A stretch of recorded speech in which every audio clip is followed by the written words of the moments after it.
Live from the hot air balloon capital of the world, this is Balloon Fiesta Live. The 47th edition of the Albuquerque International Balloon Fiesta, presented by Canon, is happening now in Albuquerque, New Mexico. And now, live direct from the rooftop studio at Balloon Fiesta Park, here are Glen Moyer and Lloyd Jr. And good morning and welcome once again, ladies and gentlemen, to the Albuquerque International Balloon Fiesta. We are moments away, Art, from launch of Balloon of the Day. We're going green flag, so boogity, boogity, boogity, let's go flying. Let's go fly, you bet. Dawn Patrol flew out of here this morning, nice and slow to the south. We were talking about much less clouds in the sky this morning, only a few kind of wispy runs around. Looks like a great morning for flying. Really, the first really good morning we've had since the opening Saturday, almost a week ago. Totally untypical of Balloon Fiesta week. Absolutely. Normally we have just Chamber of Commerce weather almost all the time. But we have light winds, we have clear skies. It looks like we're in for a great morning. They've already told the pilots as soon as the Balloon of the Day launches, they can go right cold to hot, and let's get them up and get them out. The flag will be up, yep. And it is another Special Shapes Rodeo Day as well as competition. Yes. So once we get the Balloon of the Day up, we'll be getting our Fiesta flyers out of here, and then the competition will start. There will be 2 X's on the field and 5 poles where they will be able to drop those rings on the pole and win some good prizes. 5 people hit the poles yesterday. I know, and we didn't realize that as we were watching, but so much of the time yesterday our vision was blocked by balloons landing after the competition. But yeah, congratulations to those 5 folks. $2,000 for each pole they get on. So lots of money to be given away yesterday and more today.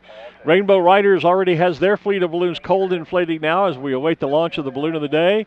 2 minutes, we're getting the signal. 2 minutes. 2 minutes. And you were just telling me that Scott Appleman notified us they're going to try. They think they might be able to get some afternoon flights in. So they do. A whole batch of slots have opened up if someone wants to get a balloon ride while they're here at Balloon Fiesta. Call Rainbow Riders or stop by their tent right here on the field. They are basically at row P, right behind concession row. So when you get to row P, just walk behind concessions.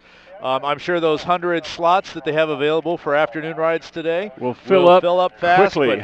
But the rest of the slots are full, so if you want to get a ride while you're here at Balloon Fiesta, this afternoon is the time. Get to Rainbow Riders' tent just as quickly as you can this morning. Give them a call on the phone. They have made afternoon flights available today, which doesn't usually happen, and afternoon flights are a whole nother special treat. They really are. Yeah, it's a whole different view of the area. And of course, it's actually quite comfortable today. I'm probably wearing the least number of layers I've had on. I noticed you don't have your tartan scarf on. I don't have the scarf on, and I don't have about 3 layers that I've been wearing are back at the hotel this morning. So it's actually quite comfortable today, which should be for a great afternoon flight then. I think it's going to warm up nicely this afternoon. And just so that we can... I'm just listening here to our official radio communication. They're continuing to check... winds at different speeds just to make sure that things don't change on us. They were pretty calm up for about, I think it was a little over 1,000 feet, almost to 1,500 feet above the ground. Then they started getting a little breezy. And here comes the national anthem, ladies and gentlemen. So your attention to the stage and the Balloon of the Day.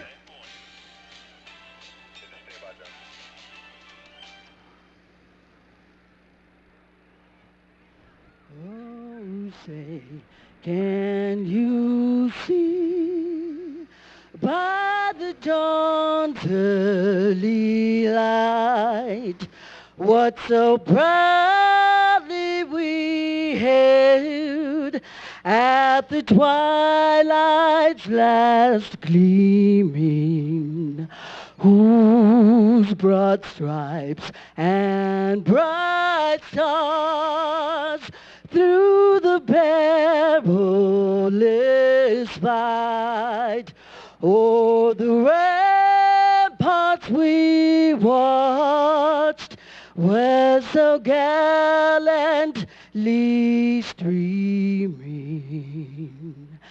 and the rocket's red glare, the bombs bursting in air, gave proof through the night that our flag was still there. Oh, say does that star-spangled banner yet wave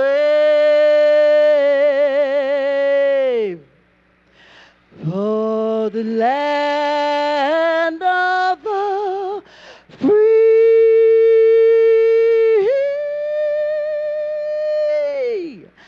and the home of the brave.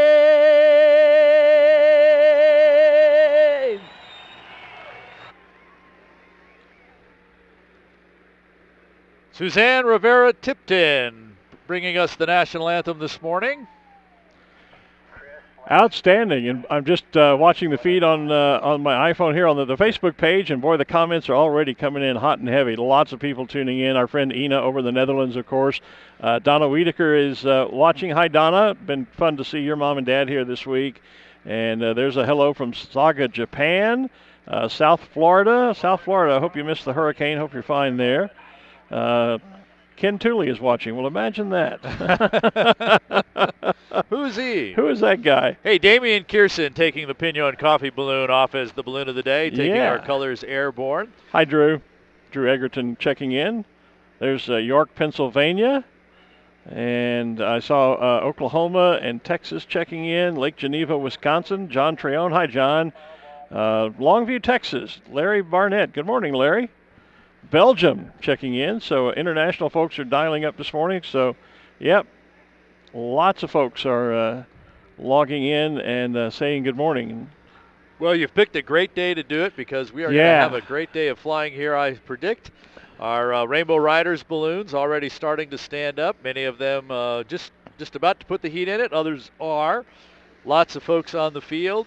La Mesa RV is standing up. Intel is standing up. Sean Askren there in Intel. Here comes It's a Zoo. I believe that's it, standing up just to our right here. Carolyn Lilly flying that one for Republic Bank, I believe it is. A great shot of one of the Rainbow Riders balloons, one of their fleet. Going hot, as they say. Standing it up. We also have the Honda generator one right here. I think this is in front of us. And then that's the pest. What's the pest control balloon over there? Preventive pest. Preventive pest. Yep. I like to say preventive. Yeah, I can't do that. It's too early. Yeah, preventive pest control. Itsy Bitsy is actually the name of that balloon. Oh, like Itsy Bitsy Spider. Yeah. Okay. That's not such an Itsy Bitsy spider on there. No, if I saw that one, I think I'd burn my house down if I had a spider that size. Sean Askren is up and away, already wasting intel no in the time air. getting intel in the air this morning, using those turning vents you've heard us talk about. There he is on the live feed, using those turning vents to spin the balloon as he flies out of Balloon Fiesta Park. I mean, they already have intel on kind of three sides of a round balloon. That looks like our drone I was going to say, is that our drone footage there? There it is. Yep, there's the little bug, Colibri cam, sorry. We had some awesome pictures of Dawn Patrol yesterday and pilot briefing. I don't think we've used that on air yet, but the drone captured some amazing shots of pilot briefing yesterday. The only drone allowed to fly here at Balloon Fiesta, because we have a TFR, or temporary flight restricted area, for 4 miles around the park here, which means any aircraft of any kind must be registered not only with the FAA but with Balloon Fiesta to be able to fly within that TFR area. And so we have contracted with Colibri Drone to be able to put theirs up. They are listed to be able to do that.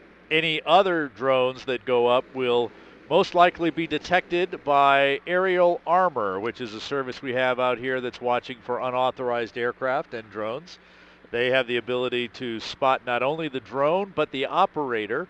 And in a test the other day, they managed to be at the operator within 6 minutes. Law enforcement was there within 6 minutes. Yeah. So in other words, if you have a drone, don't fly it. Don't put it up here. Don't fly it within 4 miles of Balloon Fiesta Park because you're flying illegally. Quick shout out to some of our folks that are dialing in as we're just getting started this morning. Hi, Ryan Grant. I will say hello to your dad, Doug, for you.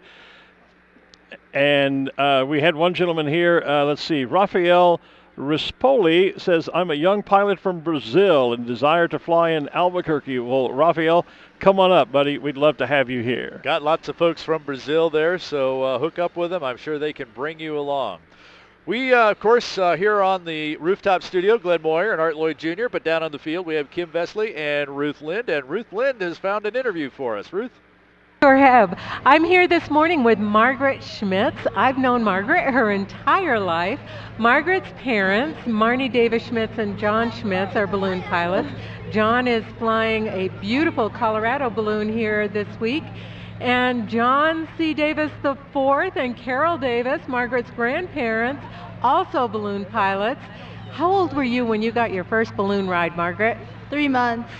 Oh my goodness. Wow. And Margaret's very active in school. She plays soccer. She's a wonderful student. But you're planning on attending balloon camp sometime soon? Yes, this summer. And what do you think's going to happen at balloon camp? I'm not quite sure, but I'm ready for the education. And you certainly have enough time in balloons, so it won't be new to you. Yeah. Well, that sounds good. Thank you, Margaret, for joining us, and we'll throw it back upstairs to Glen and Art. Margaret Thanks. will have a great time at balloon camp. She will indeed. And She the will. BFA, the Balloon Federation of America, runs 3 youth camps this summer, hoping maybe to expand that to as many as 5 next year. You can find out all about them on the BFA website, which is simply bfa.net. You can log on there. Just saw one of the comments, the gentleman said, hello from Earth, and then followed that with Texas. And I know where he's talking about because I drive past a sign each year coming here where I think it's on Highway 84 as I'm going through West Texas headed into New Mexico. And there's a road sign that says Earth, and it points, that way. Right.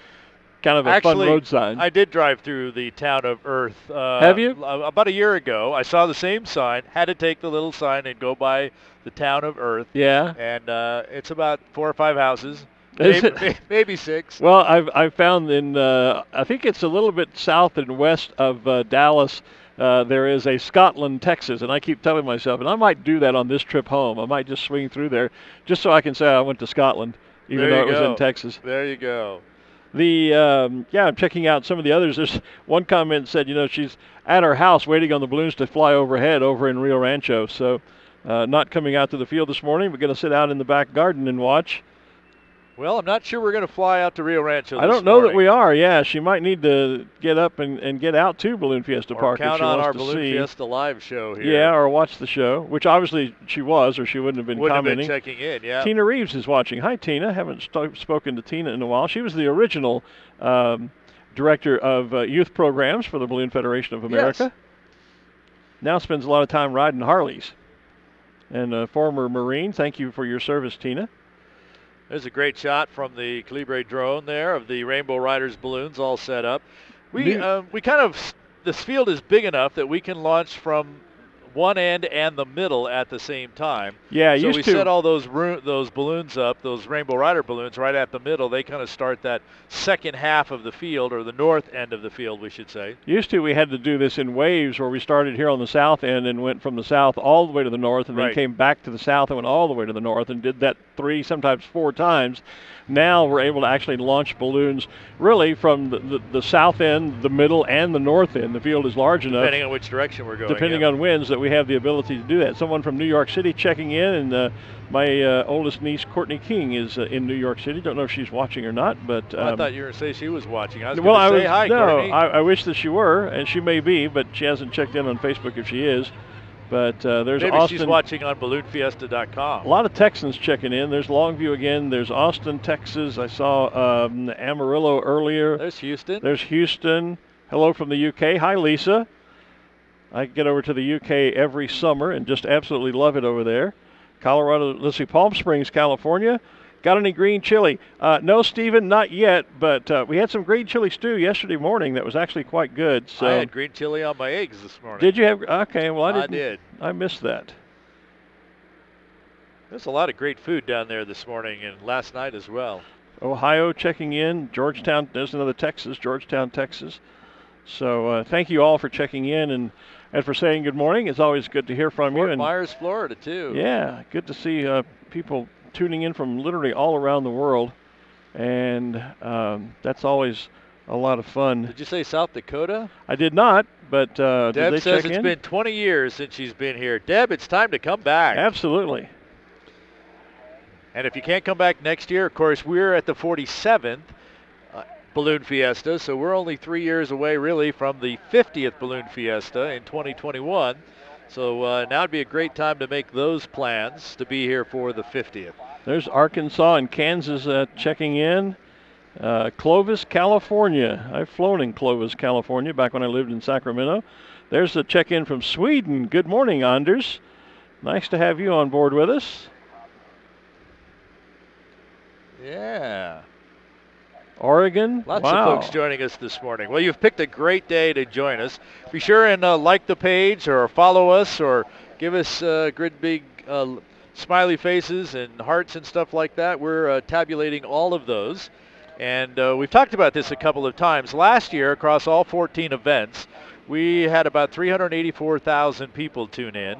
We are pushing 800,000 this year, so we've more than doubled that, and we still have 2 great events today, 2 events tomorrow, and then the final farewell Ascension on Sunday. And we're targeting 1 million views. So if you haven't, well, be sure to share our feed with your friends and neighbors and let them know they can tune in and watch this amazing event live online. That's right, because we only have so many followers and people liking our pages here. We need your shares to get to everyone else to really spread the word about Balloon Fiesta Live and the wonderful things happening here at the 47th Annual Albuquerque International Balloon Fiesta, presented by Canon. And we are off and flying on this gorgeous Friday morning. There goes the preventative, as you like to say, pest control balloon with their spiders. The Itsy Bitsy is airborne, and I can't quite look at it. That's Don Moyer, the pilot. We're now seeing the basket. Okay. So that's the basket of preventive pest control. And I can't quite make out the one in front. The stage lighting is in my eyes at the moment. Dos Equis banner.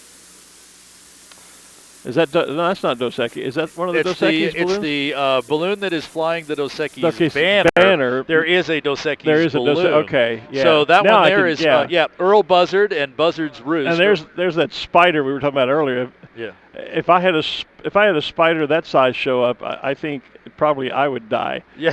I'm not a spider fan. Yeah. One of the few balloons. I think we decided there's 4 balloons that have the Zia symbol in there. And that one is one of them. That one is in there as well. There's a nice shot of the Blue Chair Bay rum balloon, which of course was the title sponsor in the balloon on tour with Kenny Chesney. Glo Kehoe flying that balloon. This is its final stop on this tour stop. And down on the field, I believe that Kim Vesley down near the main stage has come up with an interview and a guest pilot for of us. one of our special shape balloons. So Kim, take it away.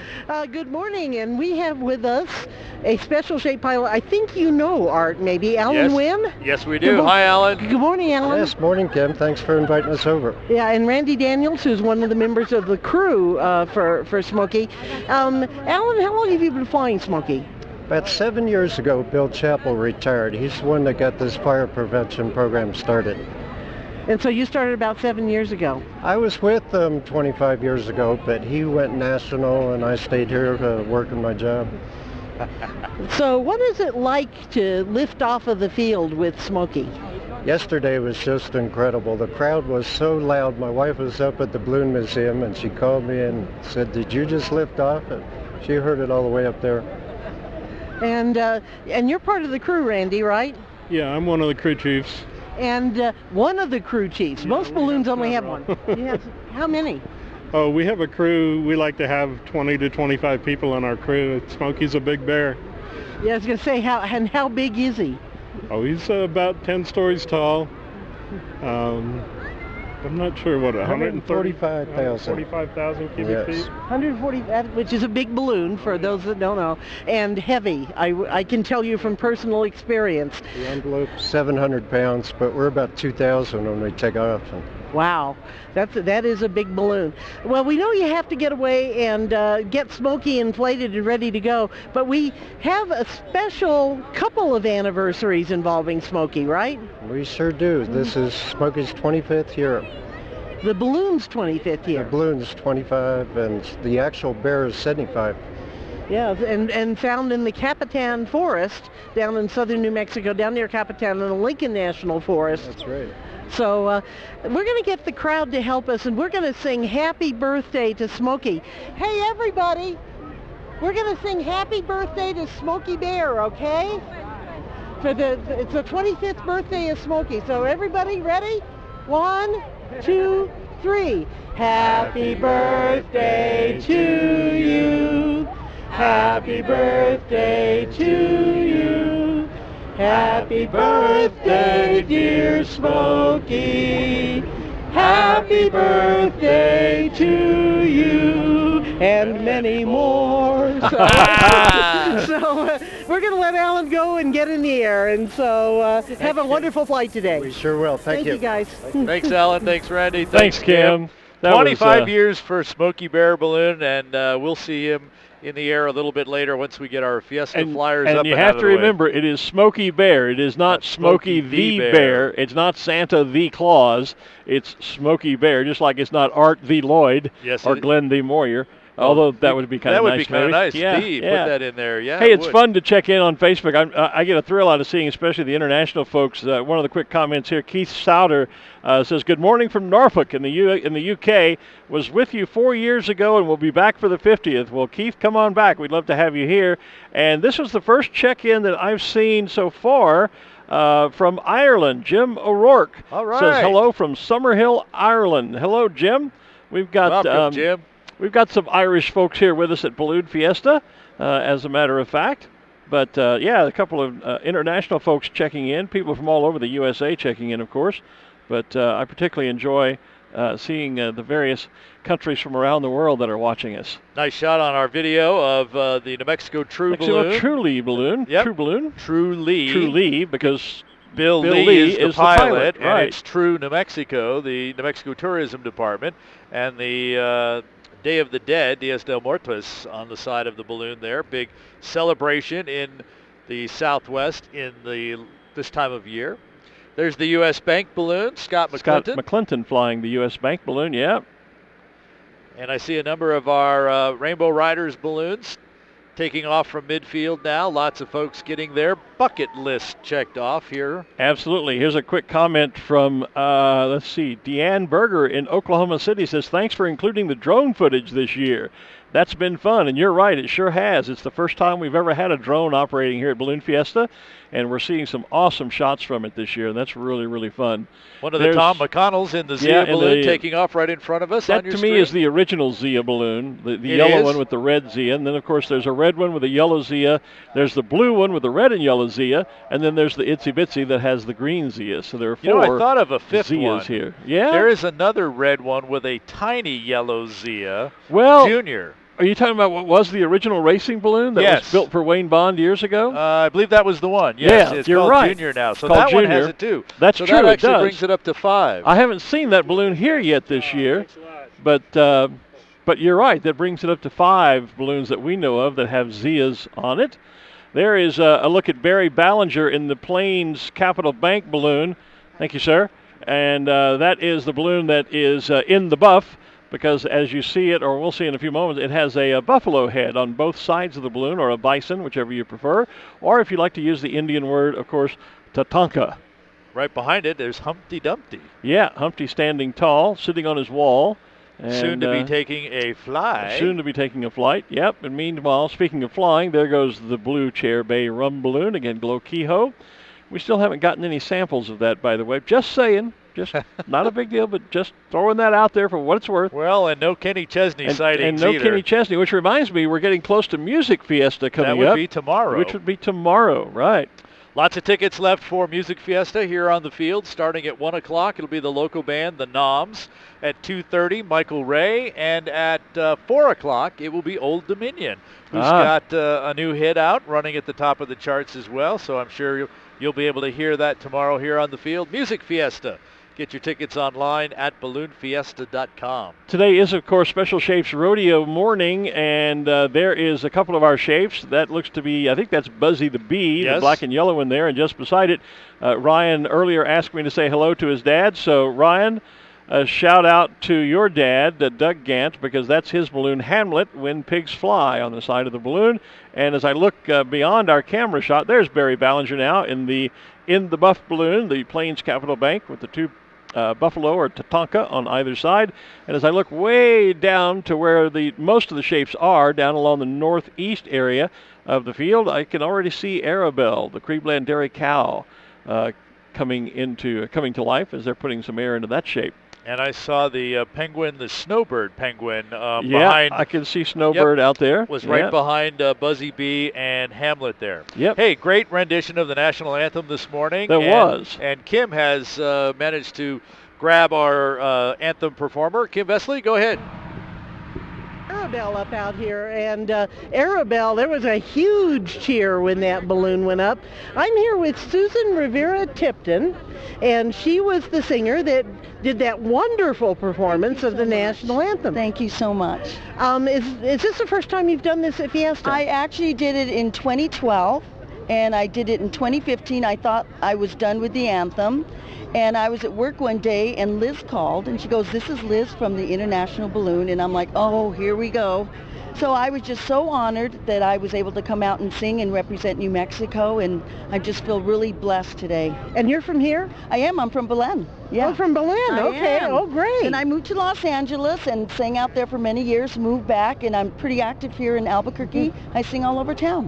What's it like to do the anthem at Fiesta? It's like I have to try and hold my tears back because I'm just so honored, and I just want everyone to be touched and to know how blessed we are to be in America, where all of us can be out here together and we can run and hug each other and say, wow, this is so awesome, and seeing all the little kids for the first time. Are you having fun? Yes. So you sing a lot locally here? I do. And what kinds of things do you do? We do a little bit of everything. Yeah, it's very fun. I asked her to come up with a little song for us. Oh, do you have a boy. Do you have a little song? Let's see. The quickest thing that would come to mind would be a little Patsy Cline. Well, I said, blue moon of Kentucky, keep on shining. That was pretty cool. Yeah. All right.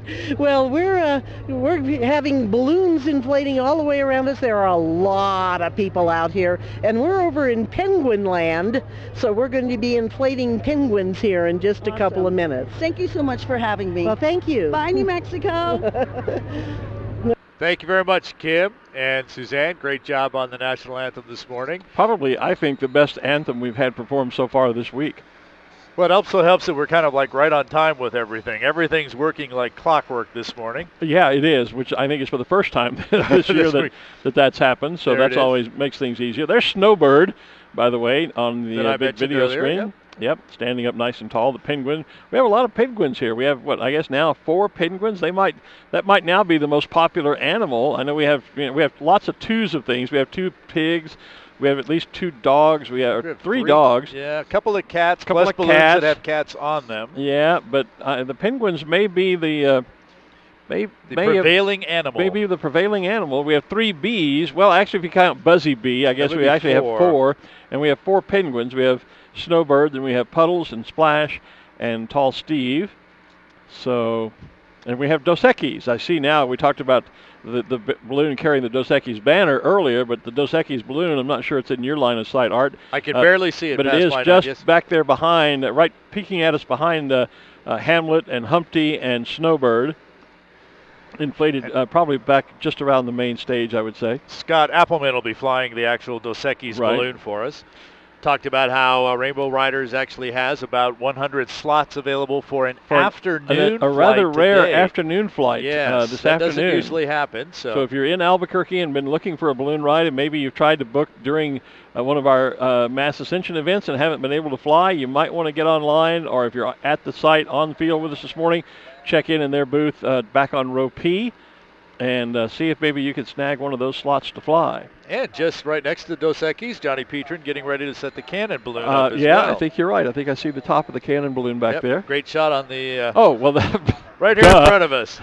We have these great monitors here. Yeah, we're looking at iPads and monitors, and then what's happening the feeds, right in front of us, and watching the feed. And so, I've just...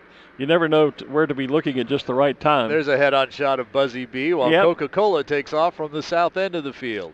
There's also, right behind Buzzy B, you see one of the Lindstrand demonstrators. Lindstrand Balloons, one of the several manufacturers that are here on site. Lindstrand, Cameron, Kubitschek, and Ultra Magic all have displays here at Balloon Fiesta Park, so that if you're interested in really getting into the sport of ballooning, then you should spend some time in one or all of those displays and in their marquees and visit with them and learn a lot about ballooning and see some of the technology and some of the equipment that we fly in these aircraft. Laurie Spencer flying the Coca-Cola balloon out for us. Always glad to have Coca-Cola here as the official soft drink sponsor. Absolutely. And speaking of Lindy or Lindstrand balloons, there goes their special shape. Lindy, that's the Lindstrand balloon wearing the cool sunglasses. And, getting... turning around and giving us a nice little wave. Face-on view this morning. Oh, and somebody's gearing up their fan to starting their fan, yeah. Going cold. That's the fan that they use to fill the envelope with cold air before they turn the burners on and then heat the air. So we fill it with cold air, heat it, that's what stands it up. There you see one of the crewmen working at the envelope of the throat, holding the balloon throat open so that the air can flow into it to begin to cold inflate that envelope. Bridgestone going overhead. They were the balloon of the day 2 days ago. 2 days ago, yeah. Had to think through the days. Well, I know. All the days start to blur together. Yep. I was thinking about that last night. I have to start planning the magazine's coverage of Fiesta, and I was thinking, now, let's see. Sunday was a good day. Saturday was a great day. Sunday we didn't fly, but we did static, I think. And I've got to go back and watch our archive feeds in order to really remind myself of exactly what's happened from day to day and event to event. So here's another shot inside of a balloon. Was there a second ago. And it appeared to be a special shape because I saw the little holes on the side which would allow the cold air to go out and fill up one of the appendages. There. Yeah.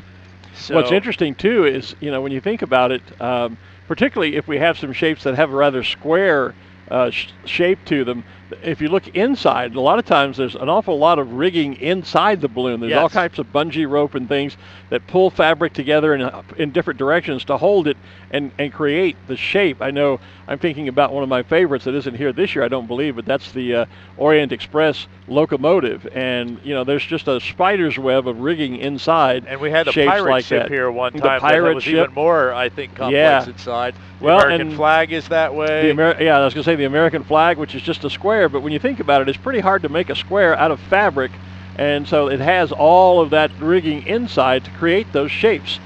So that was one of the penguins we were looking yep. inside there. So, of course, they have the fins there and the nose up there that are really just cold air. They're filled, very little hot air gets in there, so very little lift comes. They really don't provide any lift, but right. It's just air that fills out the appendages that creates the shape. There's the Colorado State balloon. Yeah, and there is Dale Long getting airborne in his racing balloon just over, actually just as he's launching, the emoji balloon is coming Standing up, right? up. That is Lee Hooper here from the UK. And the first of what will be, Lindstrand is actually building, I think, a whole series of those emoji balloons. So it'll be interesting to see which ones they choose to build. There's a couple I hope they don't turn into balloons, but we won't go there. But Lee Hooper, the pilot on board the emoji balloon, which is standing right over there in front of the Lindstrand demonstrator as well. Convenient that they're right there together. Absolutely, and of course here in part because Per Lindstrand was inducted into the Fédération Aéronautique Internationale's International Balloon Fiesta Ballooning Hall of Fame, which is housed at the Anderson Abruzzo Albuquerque International Balloon Museum.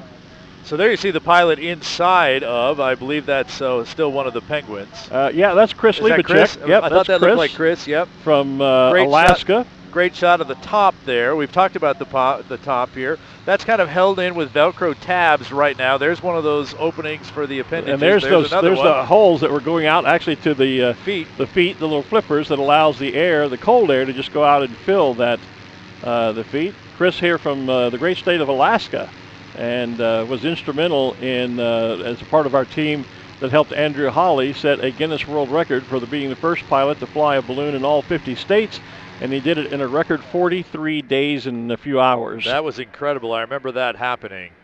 So Dr. Pepper part of the Coca-Cola soft drink family here in the air. La Cumbia, the actual name of that balloon. Kevin Haynes from Columbia flying Dr. Pepper for us this morning. And just below it, the Cox Utility Services balloon, one of two balloons they have here. This is their round balloon that has the call811.com on it. And then somewhere out in the crowd, they have their new superhero, Shovel Man, as we like to call him, reminding people that you should always dial 811 before you do any digging for construction, even if it's something as simple as maybe putting in a sprinkler system in your home. You always want to make sure that you're not in danger of digging into some sort of underground power or other resource. Or so remember to call turning 811. off your cable because you sliced the cable. Because you sliced the cable, Yep. yes, that's happened. Yes, I have to say I've done that too. Snowbird is aloft, as is Dos Equis, with Scott Appleman on board, the black balloon. We saw a shot a moment ago, the backside of Pico. Yep, there's Pico. We talked the to them cannon earlier balloon is in the up. week. There is one of several fish balloon that we have here. I see the top of Sushi, which would be Katie Griggs out of Reno, Nevada. With And that Sushi. looks like Cynthia the Seal right next to her. It does look like Cynthia the Seal, and I see the three Bs. The three Bs Lily, right next to that. Joey and Joelle all inflating, and they like to stand up in unison. They're right along Main Street there, just in front of Cynthia the Seal and just behind our emoji balloon. There they are. There they are. You can see the three bees, the two parents and the baby.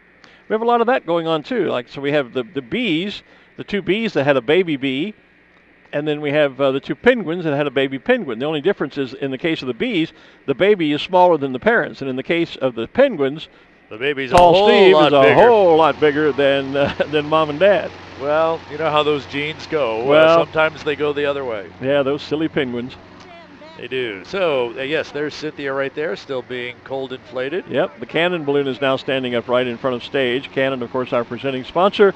And if you're out today, it's going to be a great day for taking pictures. And if you did not bring a camera, you can go to the Canon marquee, and they do have loaners available.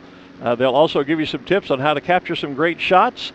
And they can service your camera if you brought it. Just a great place to stop. And they also have a lot of their latest cameras and lenses on display on a little platform where you can go out back and actually see or take a look at Balloon Fiesta through the cameras. I think you could even maybe take a few pictures there. I'm not certain about that. But you should certainly stop in and see the good folks at Canon. Someone asked if there is a Tigger balloon. Not here. We've definitely had tigers in the past. Tony the Tiger was one of the first special shapes. Yeah. And always a crowd favorite. But an actual Tigger balloon, I'm not aware of. I don't know that I've ever seen an actual, not the character itself, Tigger. Right. But we've definitely had tiger balloons in the past. We don't have one here this year. We do have 100 special shapes, or just shy of 100 special shapes here. And we're featuring them this morning. Looks like many of them will actually launch and fly away. Of course, once we clear the field here, hopefully in the next half hour, 40 minutes or so, we'll open the field for competition. 5 more poles will be set up with prizes on top of them. And there'll be a couple of X's out there for our overall competition as well. So Ruth Lind has managed to snag a couple of our board of directors down there, including the president of the board. Ruth, take it away. Yes, this is kind of a fun topic. We all have seen the footage from the drone, the official Fiesta drone that's flying around the field, but no one else is allowed to have a drone here. Why is that, Al? Well, first of all, it's for flight safety and public safety. If one of those drones hits one of our balloons or causes a situation where it would hurt some folks, that's important to us. And what we're trying to accomplish is making it the safest place in New Mexico and the world. And it certainly is. You have worked out some wonderful procedures to deal with it if someone does bring a rogue drone onto the field. Ty Young, who is the current board president, tested that out with his own personal drone earlier this week. Ty, tell us about what happened. Well, everything went well until about 5.5 minutes later when the police department showed up and FBI and came to question me. They were very disappointed. They didn't get to arrest me, but they found me quickly. So you said it was about 5.5 minutes it took them to find you with your rogue drone. Indeed, yes. And I put it away, never to come back again. So you guys, leave your drones home, and we'll keep everybody safe here at Balloon Fiesta. Thanks, guys. Back up to you. Thanks, Ruth. Yes, it is great to have the drone footage here, the official drone footage from Calibre. And under controlled circumstances, don't try this at home yourself, unless you're more than 4 miles away from us. But hey, the sun is about to hit the field here, and of course it's hitting the balloons above us. So all the colors are really starting to pop, as we say, really making for those great photos. You were talking about Canon just a few minutes ago. Well, I'm actually posting one of those great photos while you're doing this. I'm on my Twitter feed posting a picture of this morning's launch and encouraging people to log on and watch Balloon Fiesta live. So here is a great shot of a balloon going hot now. The basket's still laying on its side, the balloon on its side. The balloon is full of cold air now, and they're firing up the burner, which will heat the air inside, and that will stand it up. My guess is that's one of the penguins we've been watching since we've had our camera right down there by them. Yep, yeah, with the blue. So the blue is the boy. The boy is Puddles. Puddles. He was the original, and then we followed that with Splash, his girlfriend, and that's my friend Tom Orphan right there on camera, crewing for Chris. Tom is visiting here from the UK.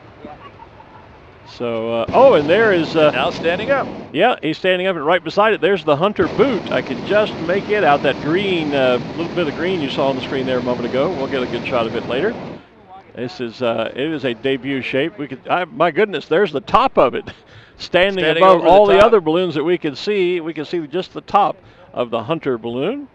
And on our picture, it appears to be on the left side. Just on the left, yeah. The Mama and Pop, Puddles and Splash, were there on the right. There's a better shot of the Hunter boot. The Hunter original. This is they make rain boots, but they have a whole line of outdoor clothing on their website. And last night, the CEO of Hunter Boot was here with us. I'm not sure if he stayed overnight. I hope so, to get a chance to see his beautiful new balloon fly here in Albuquerque. And a side shot of Cynthia Seal kind of looking on, checking out that boot. And the other penguins over there. Hoping the boot doesn't step on it. There you go. From the south end of the field here, Peter Procopio taking Kushari from Gallup, New Mexico in the skies. Black and white Kachina face. Great balloon rally the first weekend in December in the Red Rock State Park near Gallup, New Mexico. Usually about 150 balloons there flying within the red rocks. You get all these beautiful colors of the balloons and the beautiful red color of the rocks near Gallup. Just a great place to fly. I'm scheduled to fly there again this year. I'm looking forward to that. Turn on my mic again and say, are you? Yes, I am. Always look forward to that rally. I flew Red Rocks. There's always an unofficial Red Rock flight. It usually happens next Monday, right after Fiesta. And they've put a really fancy name on that Monday now. It's I'm not going to get it right, but it's something like the Lazy Day After Siesta Stopover something or other Gallup rally. Bill Lee told it to us the other day, and I should have wrote it down and remembered what it was. Well, a few years ago, when I still had my balloon Coyote Moon, we went out there and did that flight. My only time to ever fly the Red Rocks, and it's a beautiful place to fly. There is Wes the Wolf. We had an interview with his folks this week, and they always like to get a bunch of kids around the balloon and do the old wolf howl, or I guess actually folks here in New Mexico would know that because of the sports teams.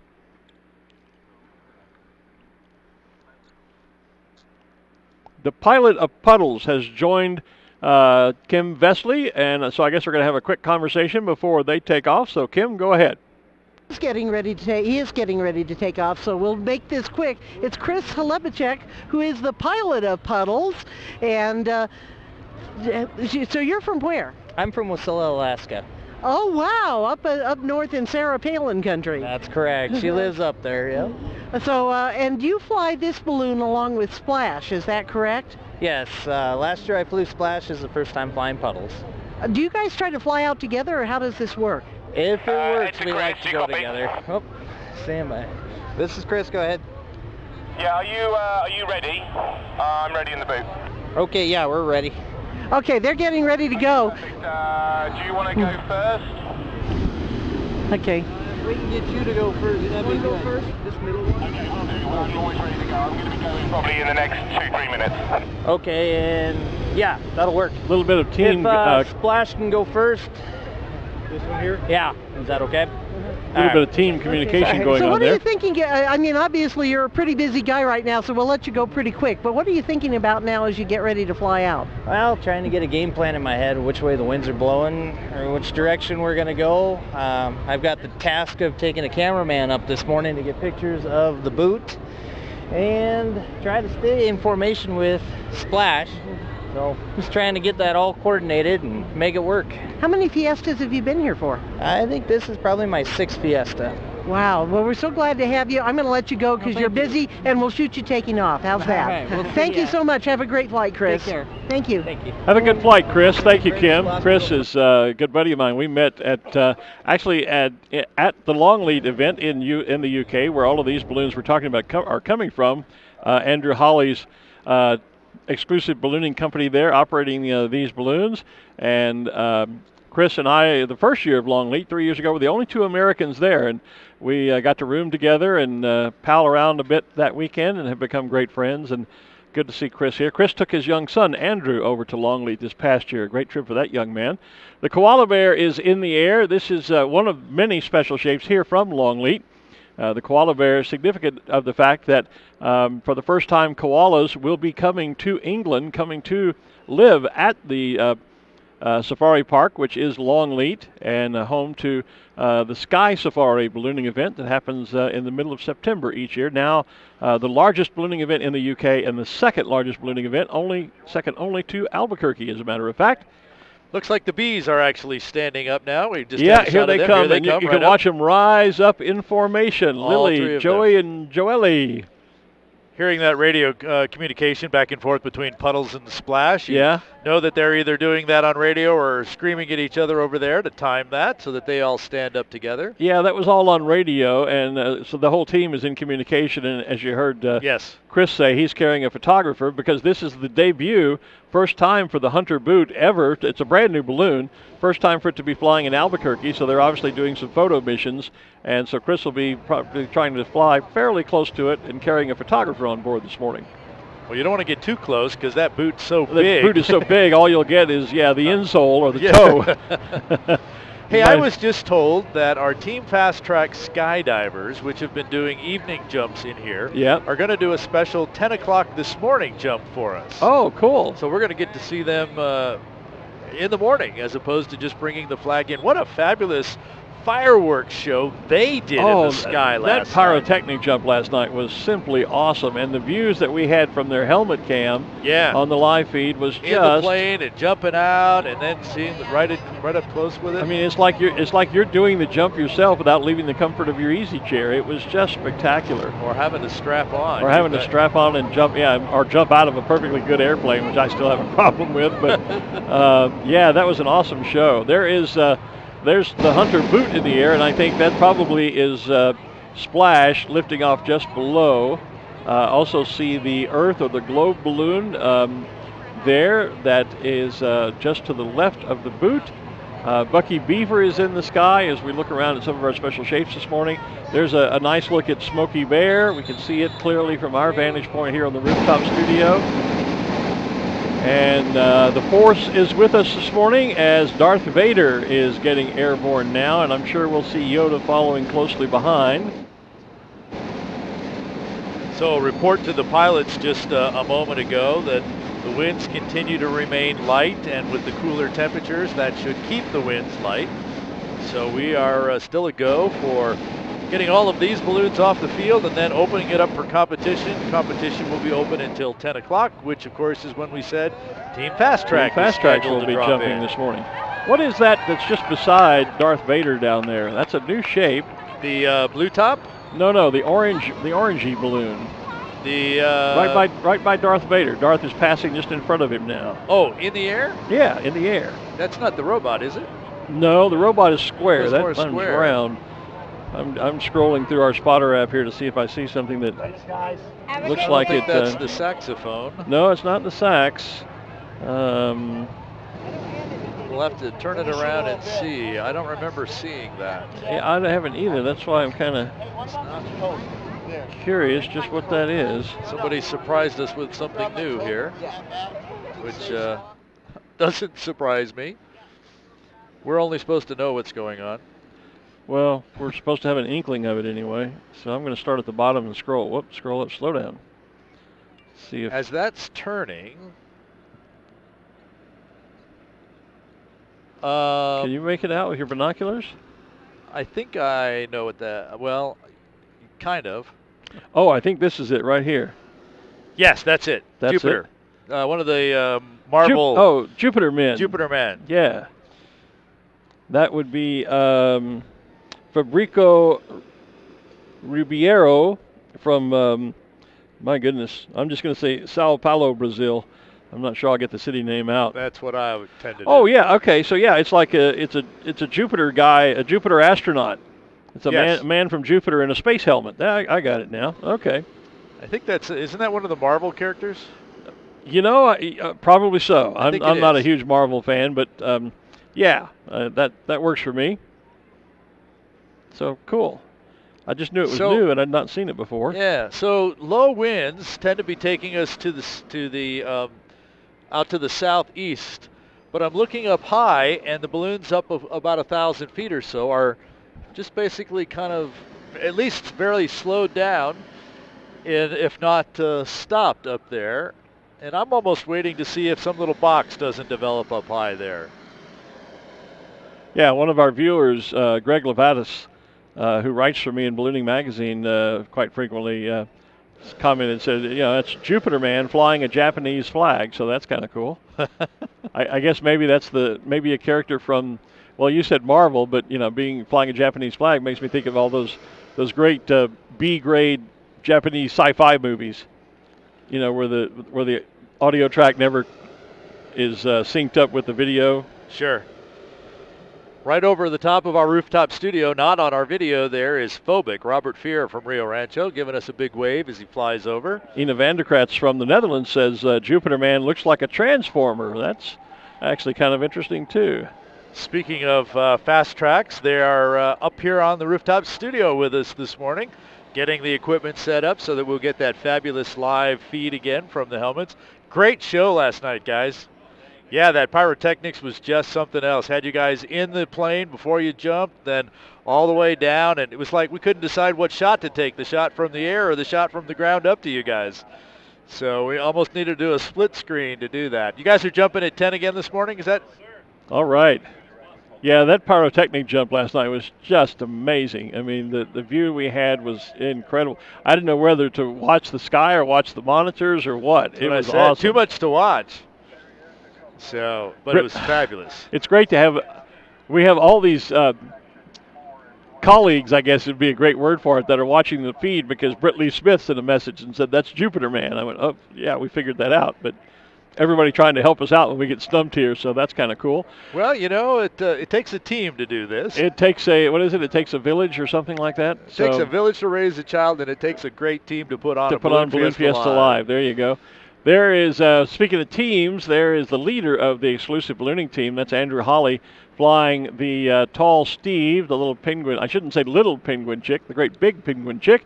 And there go the bees. But he is big. Yep, and there go the bees. The family of bees flying together. And it looks like Mama and Papa are going to get together again like they usually do. Yeah, and just like how Puddles and Splash have, one has the blue skirt to represent the boy, and one has the girl. Splash has the red scoop. Then the bees you can tell apart allegedly by their wings and by the color of their boots, their little booties, I believe, or their feet, I guess those are, and their antennae. Our friend Benny Bose had a great picture from directly above Joey and Lily Bee yesterday. Yeah. Nose to nose, kissing away, and he's directly up looking down on it. It was a great shot from our friend Benny Bose. Benny puts himself in, I don't know how he does it, but he puts himself in a spot to get some just amazing shots. He does. But like on the penguins, you can see the boy bee has the blue antennae and the blue booties or blue feet, and then the lady bee, Lily, has the red ones. And then Joey, a combination of Joey and Lily, has purple. I see the Fiesta balloon in our picture there. Well, actually, I see both of them. The current Fiesta balloon, and then just to the left of that, isn't that one of the original Fiesta balloons? Yes, we only had the current one in our picture shot. Oh, okay. But yes, the rebuild of with my little eye. Yeah, the rebuild of the original would be the way to say that. And the original flown by members of the board of directors. Let's see, today is Friday, so Dick Rice should be flying that. And there's the bees about to give each other a big O kiss. There it is. Look at that. Got a room. That was the post somebody put on that picture I just talked about with Benny. Yeah. And at least Joe Ellie's hanging around. The baby's hanging around there as well. We should point out that if you were to look, you'll see baskets on the bottom of the two parent bees. But if you look at the where the basket would be on Joe Ellie, that's really a chair because we have the world's paraplegic pilot, Michael Glen, flying Joe Ellie for us. Injured in a car accident many years ago, lost the use of his legs, but he still flies balloons. He wheelchairs himself up to the chair on the bottom and hangs that right there. You can see the shot of Michael in the chair. Still flies balloons, has some amazing stories and adventures, and does a lot of talks to other folks about overcoming adversity and bad things that happen to you. It's not the end of the world. He is truly an inspiring individual if you have the chance to meet with him. And his father flies balloons as well. Bill Glen. I've known Bill for a very long time. There was an old-timers rally, balloon rally in Roswell, New Mexico. Yes. Around the first weekend of May that I got an opportunity to fly a few years. That is just recently kind of changed over to some new organizers and kind of taken on a new flavor, but they still have a nice balloon rally in Roswell, New Mexico, first weekend in May. Just getting a nice shot of tall Steve as he's looking right at us. Our drone footage giving us a nice shot from along the west side of the field. There's the Scarecrow and Octopus's Garden, the blue octopus. Two of the shapes that originated down in Brazil. They build a lot of special shapes down in Brazil. Smokey Bear is in the sky, Darth Vader, Yoda. Today is Special Shapes Rodeo Day. And we see Coco the Clown here on the field. There, of course, is the famous statue, a replica of the famous statue that stands atop the Andes down in Rio de Janeiro. And I was just trying to find what the actual name of the balloon is. Of the statue? Yeah. There it is. That is Christ the Redeemer in Rio de Janeiro. Yes. What Portuguese, is that the language that the real name is? Yeah. Oh, Cristo Redentor, whatever language that is. Maybe Portuguese. That's what I'm thinking. Yeah. I'm not sure. Or Brazilian. Here's some great information. The actual statue, which many of you are probably familiar with, as I say, it stands atop the Andes Mountains down in Rio, was constructed between 1922 and 1931. The statue is 30 meters, that's 98 feet high, excluding the 26-foot pedestal that it stands on. The arms, this is the actual statue, not the balloon, the arms stretch 92 feet across. The statue weighs 635 metric tons. Again, the statue, not the balloon, because it would be awfully hard to get that much balloon in the sky. And it's located at the peak of the 700-meter, that's 2,300 foot tall. Can I read that here? Core. Go to. See, you're going to show me how to do this. Oh no, I guess it didn't show up there. Yeah. Okay. Corcovado Mountain. Very popular during the Rio Olympics. They use that shot over and over again of that statue there. Well, and it's also, I may misspeak here, so I do this carefully, but I think it's also known as the Southern Cross, isn't it? Could be. I don't know that. I believe that it is. I don't know that. But I'm not certain about that. I could be mistaken, so please don't take me to task online if I've made that mistake. We are definitely getting a change in the wind pattern here. Everything a few minutes ago was going to the southeast, and now we're getting a swirling mix right here. Kind of a swirling mix with a little bit of an east to west flow. as Tall Steve, and you the see the bees. bees are down And at even low Princess altitude. Nellie. There's the Earth. There's the blue marble. There's whatever the name of that thing is. I keep forgetting. Smokey. All of these balloons staying down at lower level. Robert Wilbanks here flying his flower garden balloon from Georgia. Are all now beginning to find this west to east flow. So we technically, again, almost have that sideways box forming that we saw one day earlier this week. This is so low of a change, though. Yes, it could be called the box. This is kind of what I start to call the kaleidoscope. Yeah. And it's just kind of the swirl going on here. And it's literally just maybe about a balloon deep, because if Tall Steve were to, if the basket were to go up to the height where his head is, he would be in that wind going the other direction. So he would. Pencil Boy on the screen there. That's another one. If we were to see the front side of Pencil Boy and the glasses there, we'd see balloons being reflected in the glasses of Pencil Boy. Same thing with Cynthia the Seal, although I think the ones reflecting in the glasses of Pencil Boy are in color, yes. Whereas on Cynthia Seal, they are just white silhouettes. We did, on Fridays, before Balloon Fiesta starts, we do a program called Albuquerque Aloft, where more than 100 pilots go out to the local schools and set their balloons up in schools, etc. And we did that on Friday. And actually, there was a young student that came up to the basket with his sunglasses on, and he was looking up and got the reflection of the balloon. And I got a great picture of that, of the balloon I was in reflecting off the boy's glasses. We did, one of my crew, Joey Scarpinato, got almost that same shot with another of our crew persons, Marilyn Hunt, here a few years ago, and we ran that in the magazine. You know what? I think we're about to get penguinized, because I have a feeling, if that's a word, Tall Steve is slowly but surely trying to work his way here. In fact, just got away from Andrew Holly and Tall Steve with the hashtag Fly Penguin, and I think Tall Steve is ready for his close-up, Mr. DeMille. There he is. There he is on the live screen. Tall Steve, the penguin chick, and he is working his way directly waving at us. Directly at us here. So there's not enough room for Tall Steve on the tower on the rooftop studio here, but maybe we could do an interview with Peter, with Andrew as he flies by. I don't know why I said Peter, but working his way directly to us. What a great morning we are having already. And they're just launching. Starting. Yeah, speaking of Tall Steve, they're just launching now is Symbaloo, the iconic lion of Longleat.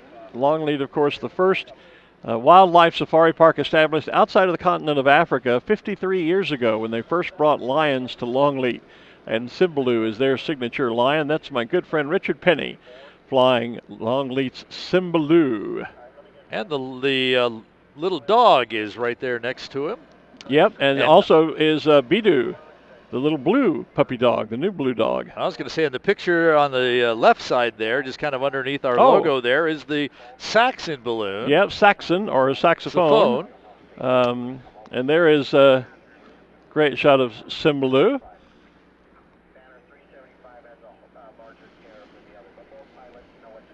So I saw Van Gogh up in the sky there and on our screen a few minutes ago. Interesting that many of the comments that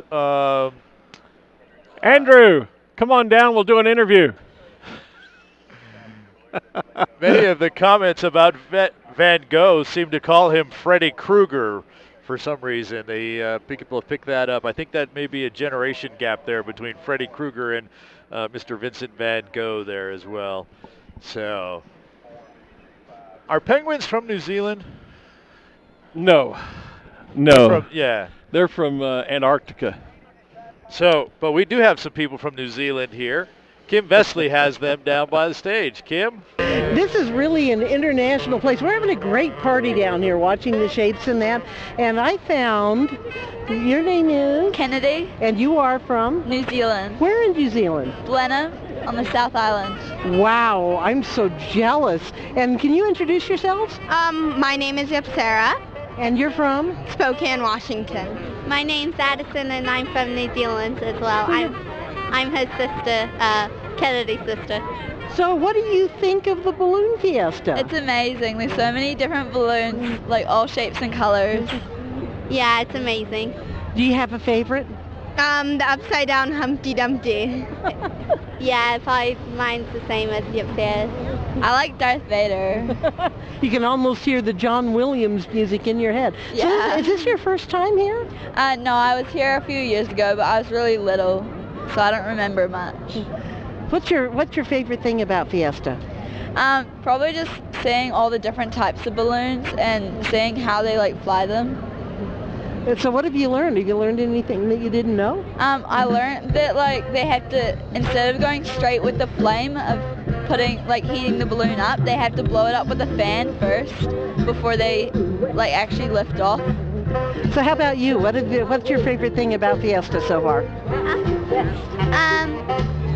I like all the different types of balloons. That's probably my favorite thing. Probably all the different types of balloons and colors. Well, we're down here by the main stage and the music has started. We're having a great time down there. Hope you're having a great time on the tower. We are, Jim. Thank you. You know, there's going to be a great photo op in just a few minutes as I look at Christ the Redeemer flying with the backdrop of the Sandias. If he gets to just the right altitude, there'll be that optical illusion that Christ the Redeemer is sat right atop of the Sandias. What an awesome photograph that would be. So if we've got some sharp photographers here and looking for a great photo, there could be a really interesting photo right there. So yeah, look east.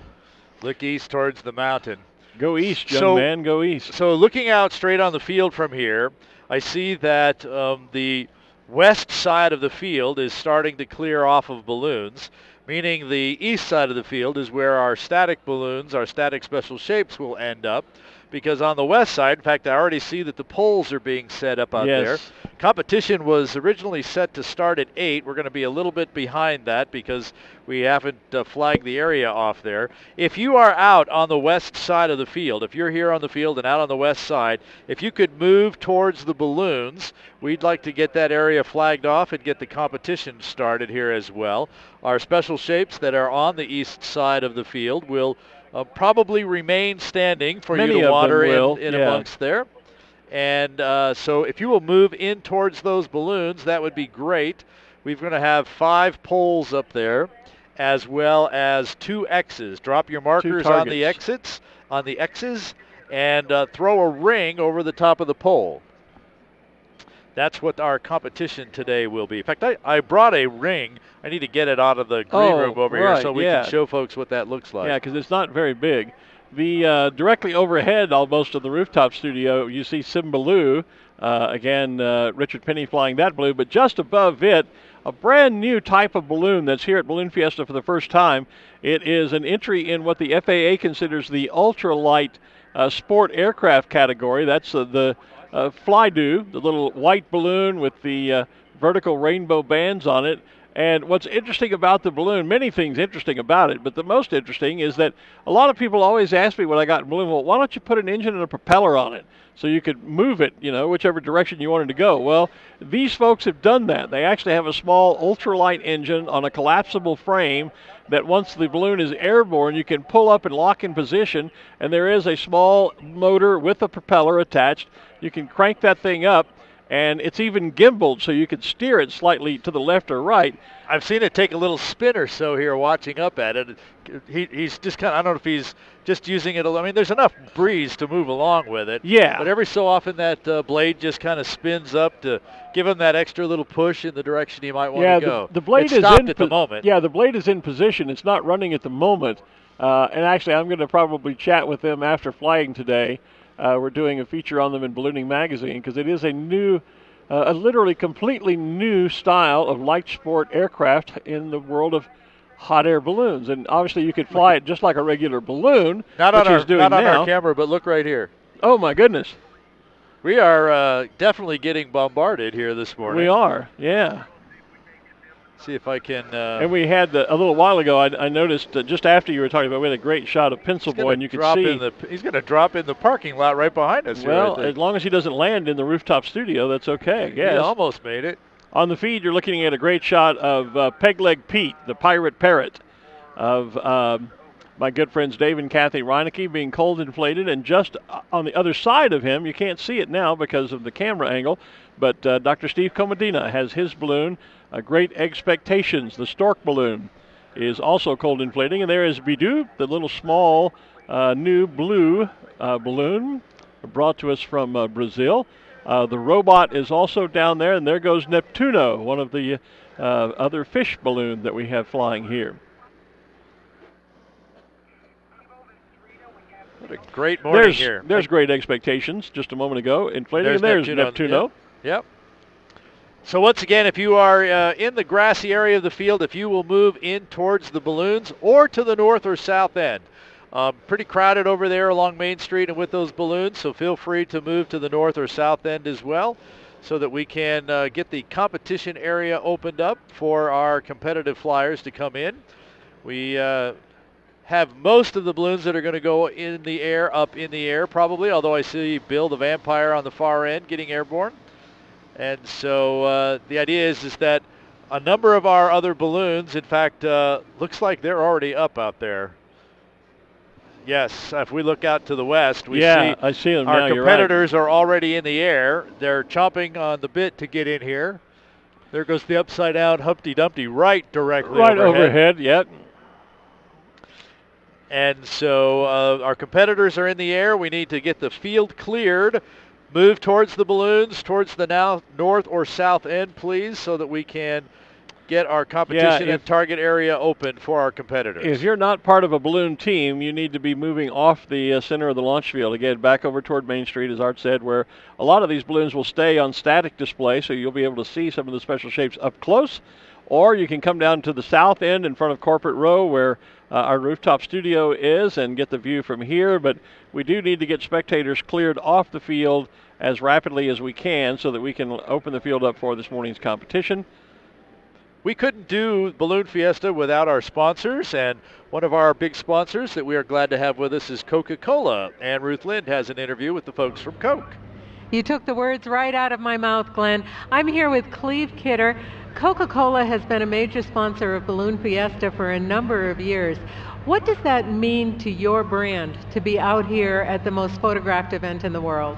Oh, it's awesome exposure for us, not only out here at the field, but out in our marketplace where we reach our consumers. By being part of Balloon Fiesta, we've been able to bring consumers and our customers. We have balloon rides every morning. It's been a great benefit for us here in the local Albuquerque market. Have you been receiving any feedback from people seeing you on air?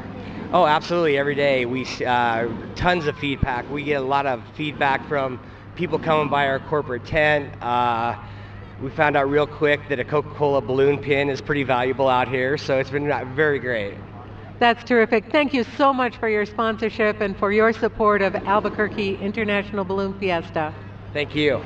Yeah, Coca-Cola balloon pins, huh? We haven't gotten any of those up here. We've got some Balloon Fiesta Live pins. We could do a little trading if our guest wants to, and I think he's coming up to the tower. Good man. Always did like Coca-Cola. So we'll do a little pin trading here on the tower maybe while the morning, or I should say the rooftop studio.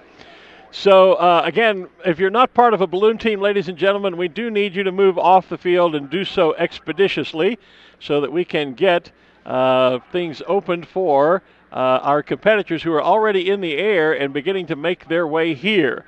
If you want to stay and watch the competition, we hope that you do. You can move to the east, which is over toward Main Street, where a lot of the special shapes are staying on static display, just standing up, and they're going to be there so you can walk around amongst them, take photographs and that sort of thing, get some pilot autographs, collect some trading cards for the kids if you haven't done that yet.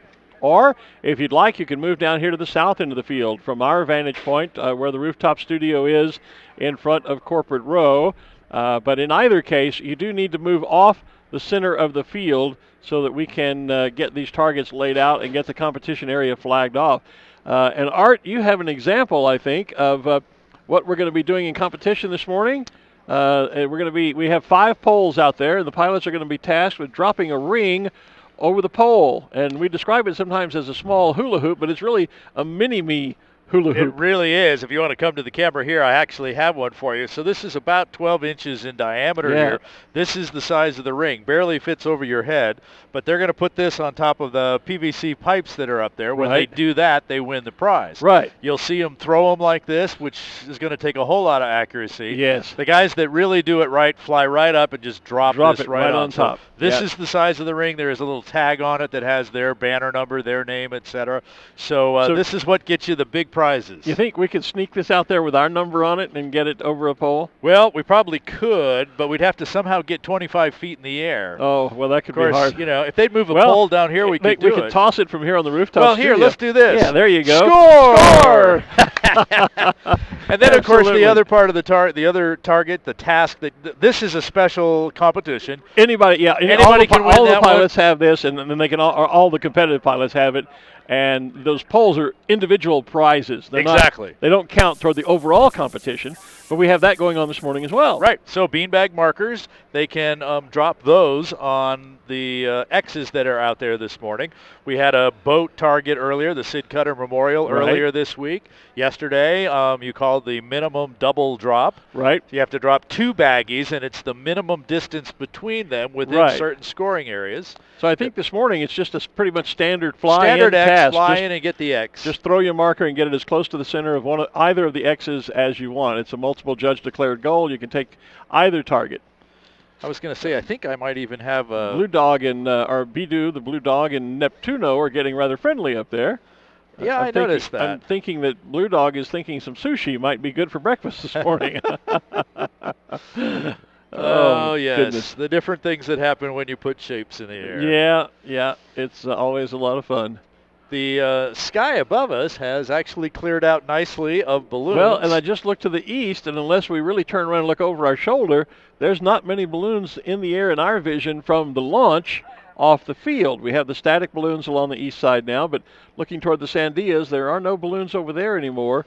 Everything now is focusing to the west, where the sky is filling with the few hundred competitive pilots that we have, who will be now working their way to fly in here to these targets. Bidu and Neptuno are getting even closer. It's like the little puppy is pushing the fish. Like, get out of the way, buddy. Yeah.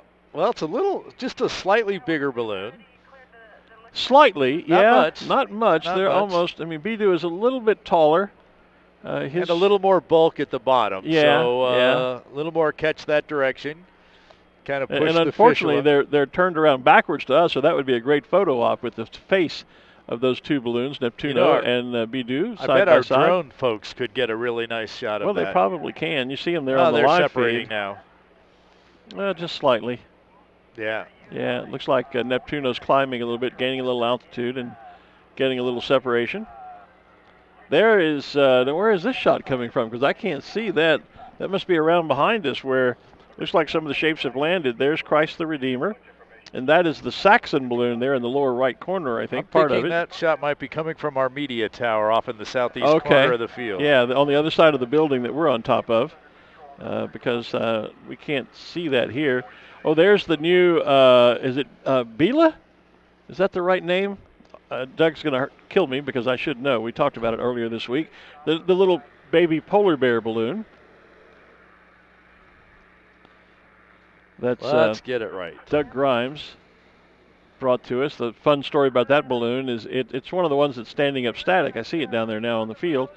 But that balloon was born over in Kubitschek Balloons in the Czech Republic about the same time that there was quite a bit of that's right. You did furor over in Scotland, because in Edinburgh, at the Edinburgh Zoo, they had a baby polar bear born there. And the two bears came to life at almost the same time.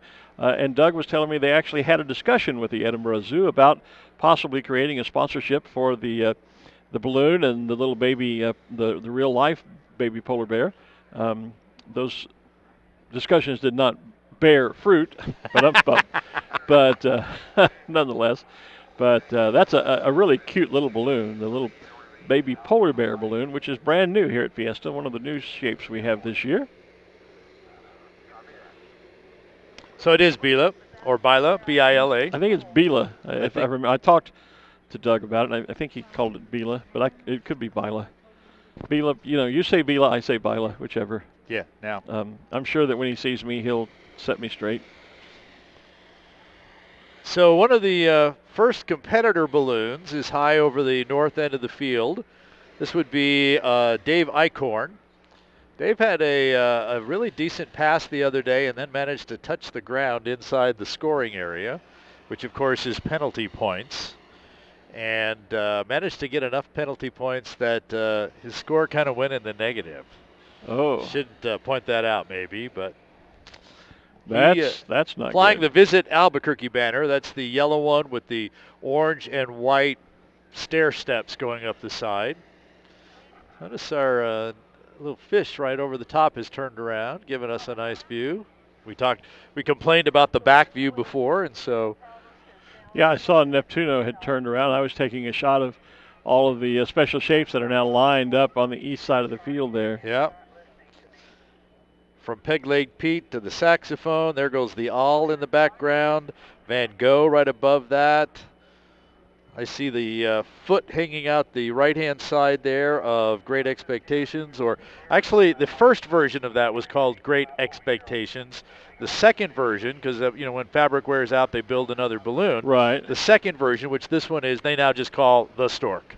Oh, okay. So they have changed the name of that, but to me it's always going to be Great Expectations to me. Well, and that's the one I got to fly actually as a student pilot up in Taos. Wow. Flew with Dr. Steve Comodina. I think it was the first year for that balloon, and we were flying along, and he kind of asked me who I had taken my check ride with, and I had to tell him I hadn't taken it yet. I was still a student pilot, so couldn't officially count those hours as instruction because Dr. Steve was not a commercial pilot at the time either, so.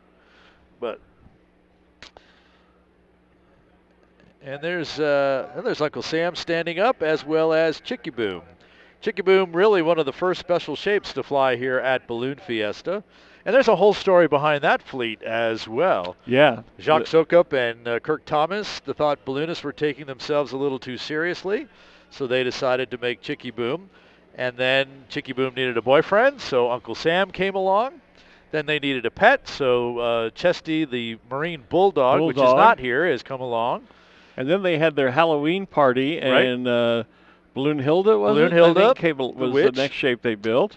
And then got onto an international friendship kick with Russia and built Mataruska, the Russian doll. That's right, the nesting dolls. And there was one year here where we had a gentleman, a vendor that was selling the Russian nesting dolls, and he brought me up a whole set of them. Yeah, which is really cool. I got to fly Mataruska. Did you really? In South Dakota? That was the only special shapes I've had a chance to fly. I got to fly the Klondike Polar Bear once, and here at Balloon Fiesta, I got to fly the original Financial Times balloon. That was quite fun. Oh, yeah, the newspaper. Yeah, the rolled-up Financial Times newspaper. I was going to say, some great shapes over the years. I thought we were going to get to do some pin trading with the Coca-Cola folks that were down with Ruth.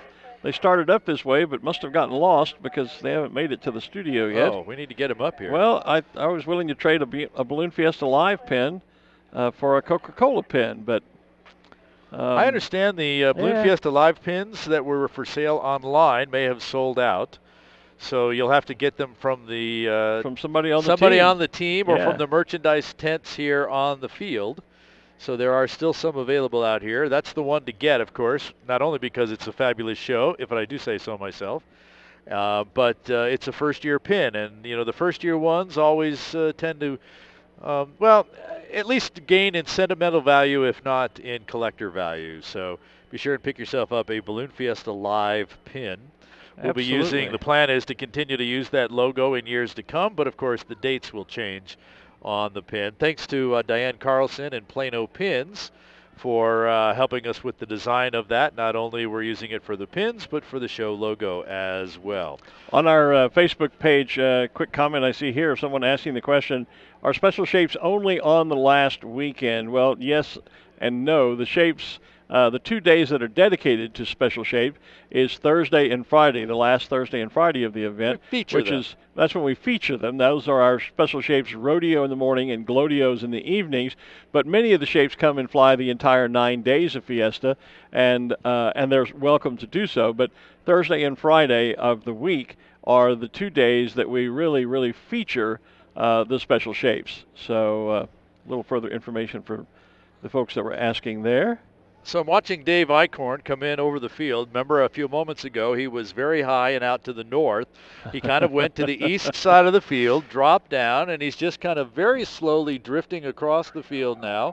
And from my vantage point, looks like he may have a very good line on one of the X's. Outstanding. He's too far south of the poles, but the X's are between us and the poles. Ina Vanderkratz, who watches every day from the Netherlands, a good friend of ours, is asking, says, Glen, do you want to trade a pin for some stroopwafels? And Ina, you bet. I'll put some pins in the mail to you when I get done here this week.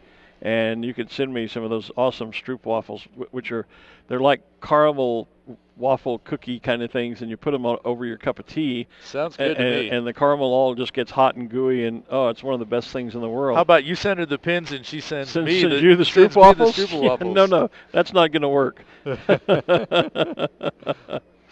We've made that trade a couple of times, and I'll get some pins in the post to you, Ina. Don't worry. Just such a slow drift across the field. It really is. He's gone. He's still south of the poles, so does he have a line to one of the poles to the west there? I don't believe so. They usually put those in a straight line along the road.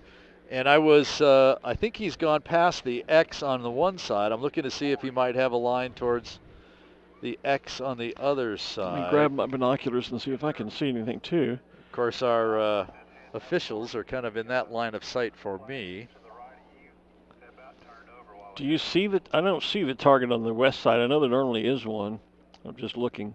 It appears the one on the east is between K and L. Well, I'm thinking the officials on the south tower are in our line of sight. Well, I think I see it there. Well, I see something on the ground in front of one of the poles. You see the pole that has kind of the turquoise. Is that a jacket maybe laying by the pole? And it looks like there's a little fabric in front of that, but I don't think that's there's a chair with the turquoise jacket on it, and I think the X is between us and that pole, yes. Okay, is that the X? I can't quite... I think it is. Dave's going to be too far south of that now that I take the binoculars down and get the better perspective. If it is, it's on a little bit of a slope right there on the down, and I can just see a little bit of fabric. It looks like fabric there, but I can't quite tell if that's a full X. And as I look further west, I don't see anything, but again, some of the... the officials are in our line of sight, so. Hey, we've talked a lot about Canon. Canon, of course, the presenting sponsor here at the 47th Annual Albuquerque International Balloon Fiesta. They have a great booth down there helping folks out. Brian Griggs joins us again this morning. Good morning, Brian. Good morning, Brian. again. How are you? Good. We're great. How's the week been for you? The week has been amazing. We've met so many wonderful people. We're having a blast. And what kinds of things are you doing for them? We have a lot to offer people that come down and visit us at the Canon tent. We are letting people borrow a variety of our cameras at no charge. We even give them the SD card so they take their images home, taking souvenir photos and letting them share them. We have a beautiful touch and try area where people who don't know cameras can get hands-on and experience it for the first time, and so many other things. So most importantly for our Canon customers, if they have their camera and lens here, we'll do a free clean and check and make sure it leaves Fiesta good as new. Hey, that's great. I got to bring my M50 over there and have that done. It's fairly new, but I did take it and use it in the UK for a month out in the weather, so probably need to get that done. Now, you also have a deck of sorts on the back of the tent where you have cameras set up on tripods. Is that so that people can just look through them, or can they actually go there and take a photograph or two? They can look through them, and if they can absolutely take a photograph. There's a variety of our professional cameras with those beautiful long lenses that let you see the balloons out in the distance as they fly away. They're welcome to try them and take pictures there too. Okay. I just knew that was set up, but I didn't know if you could just look through them or if you could actually snap a photo or two while you were there. Yeah, of course it's pretty busy there, so you can't walk away with it, but you can stand there and get a great shot, especially today. Look at these balloons in the sky. Everything's just hanging right here. All the special shapes right outside your perfect. Your place over there. How are the pictures with Canon in the clouds, the hashtag you're using? We're seeing some great pictures. People are using that hashtag Canon in the clouds so much, and we have pictures of the balloons in the sky, but we also have some great pictures of kids playing on the field, having a great time, the vendor tents. The variety is amazing. Well, it is a fiesta after all. It is a fiesta. It's a party for sure. It is a balloon fiesta after all, And yeah, if you are taking photographs and posting them to social media, you're encouraged to use the hashtag Cannon in the Clouds. And will there be some kind of photo contest, or will you guys be sharing some of those at some point, do you think? Well, that's a great question. We frequently look at our various feeds, Instagram, Facebook, and we choose the photo of the day or the photo of the moment. And we will definitely be looking at both hashtag Cannon in the Clouds and Team Cannon for our Cannon customers. And you'll see those photos for a while on our social media feeds. Outstanding. So the other day, you surprised a couple of visitors down there with a balloon ride. How did that work out? That was the most amazing thing I've done at Fiesta yet in the 4 years we've been sponsors. On Tuesday and Wednesday of this week, we were actually able to pick customers from the crowd at random. Just out of the crowd. They just happened to be standing in the right place at the right time. Exactly. We were a little bit sneaky. We sidled up to them and had a nice conversation and asked how they liked their camera. And oh, by the way, have you gotten a chance to ride in a balloon before? None of them had, and we just said, well, you know, I think we can fix that today. Wow. And their reaction was priceless. And they've sent us some great photos and footage from their rides. Unbelievable. Unbelievable there. Cannon, of course, the presenting sponsor here. Why do you guys sponsor Balloon Fiesta? Another good question. The answer is so simple. We're proud to be here in Albuquerque. We do business here in Albuquerque, but most importantly, there's no better way to meet our customers face to face and get to know them and just show them how much we appreciate them. Great. Brian Griggs from Cannon, always appreciate you coming up there. We're about to make great use of the binoculars here, spotting the competition. I'm actually watching Mark Sullivan as he's making an approach into the targets and the poles using my binoculars. Thanks, Brian. Thanks, Brian. It's always good to have you come up and visit. And the folks over at Cannon are just, they're wonderful folks. And I am going to get my M50 over there and let them go through it for me. Didn't mention that, of course, we have a number of official photographers for Balloon Fiesta, taking our official photos to document the event and give us great marketing materials and calendar materials and all those other great things as well. And they are all outfitted with Canon camera equipment. They have. They have worked with the professional services group of Canon to have that equipment loaned for them, not only for these 9 days, but for a couple of weeks ahead of time and afterwards, and of course great support, making sure that they get the absolute best pictures and videos for us as well that we'll continue to use. And you'll see many of those pictures in the program and in the calendar, both available over on Main Street. The calendar already for 2019 also has a neat feature to it. There is an app, Pixar. It's not Pixar, it's PixAction. PixAction is the name of the app. You put that on your smartphone, point the camera at the calendar, and the calendar pictures come to life. So that you have this interactive. You can actually see videos of Balloon Fiesta from that still picture on the calendar. So pick up a copy of the calendar and the program. Great article in the program about Balloon Fiesta Live, as well as how to tell the players with all the balloon pictures and the different article on the different color jackets. There's an article in there about competition, how all of that works, and some of the history of competition. Because while we're dropping rings, we didn't always drop rings. The poles started with a set of keys on top. Right. It used to be what we called a key grab, and if you were able to grab the keys, you won a new car or a new motorcycle or some sort of a new motorized vehicle. And lots of variations on that. One year there were 5 sets of keys on top of the pole, and so you'd grab a set, and you didn't know what vehicle you won until you came back down to the stage to see which vehicle the key started. That was exactly the way that worked. And now it's progressed to, because then we'd had envelopes up there and the envelopes would fall off. So now again we've progressed to the ring toss. Put the ring over there and then we can say, well, pole number 1 had this prize on it, whether it's cash or a trip or something along those lines. Well, and so it's kind of moved forward with that. It has. Competition has certainly evolved over the years too. You can remember back to the early years when we didn't drop the sanctioned markers that we use now. We've dropped all sorts of things, from tumbleweeds, and pilots would take them and soak them in their bathtub and then put them out overnight, let them ice up so they'd get heavy. Right. And we've thrown, back in the day, we've thrown beach balls. I remember being here one year, vividly remember watching a pilot from Texas, Terry Cooper, tossed his beach ball at the target. He was about maybe 50 feet in the air, and the beach ball flew right alongside his basket. It must have flown 50 feet before it ever finally began to fall to the earth. We've put markers down chimney tops when a pilot won a new house. We now have the Sid Cutter, of course, memorial task where we use the boat as a target. We've thrown ping pong balls. We've got ping into, pong balls, hot tubs. Yeah. And like the beach ball story, the balls dropped, but then they'd hit the spa, the hot tub, and bounce out. Bounce right out. No. Yeah. The cold inflatables, we have had those out here, the Miller Light bottle, and we had full-size hula hoops that we used to try and ring the bottle with. We've come a long way, baby, when it comes to competition. It has definitely evolved through the years. Well, now that's interesting. The balloon that is green, yellow with some blue in it, coming fast and low over the field. Right. That balloon was called Sundagger, and it was owned by Blair Kaufman. He sold it to one of his crew members, bought a new balloon that he's flying in Texas. But with my Canon binoculars, I can see that Blair Kaufman's back flying that balloon. Oh, wow. So attempting to make a pass in there. So he's back in his old balloon. I'm not sure where his Stars and Stripes is. Well, and again today, you see Mark Sullivan having already done so in his balloon, which I think, does he still call this Storm Warning? I know his original. Code Red, right. Okay, well, at any rate, Mark has flown the length of the field and then come to the south end here and is landing and deflating.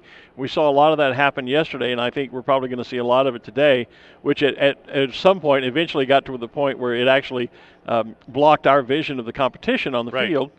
But well, as long as they do like Mark is doing and immediately put the balloon down after landing, that gets out of the way. Yeah, I'm not complaining. It's fine. But at some point, we had 6 or 7 balloons all at once there and deflating. And even though they deflated rapidly, it got to the point where we had so many down here that our vision of the competition field was quite restricted.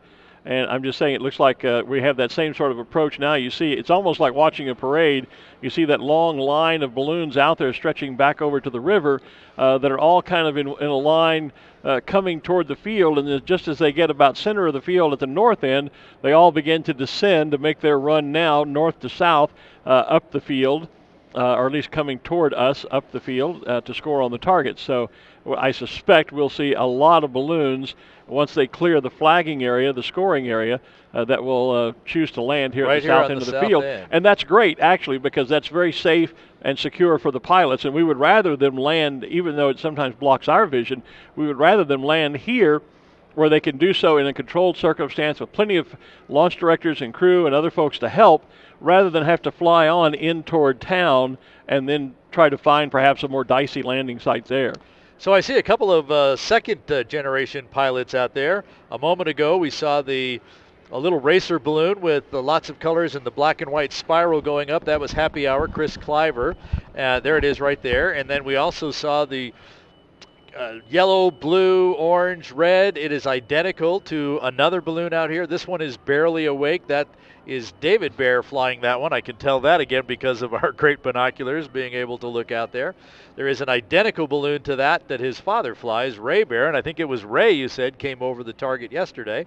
So today it's David coming in.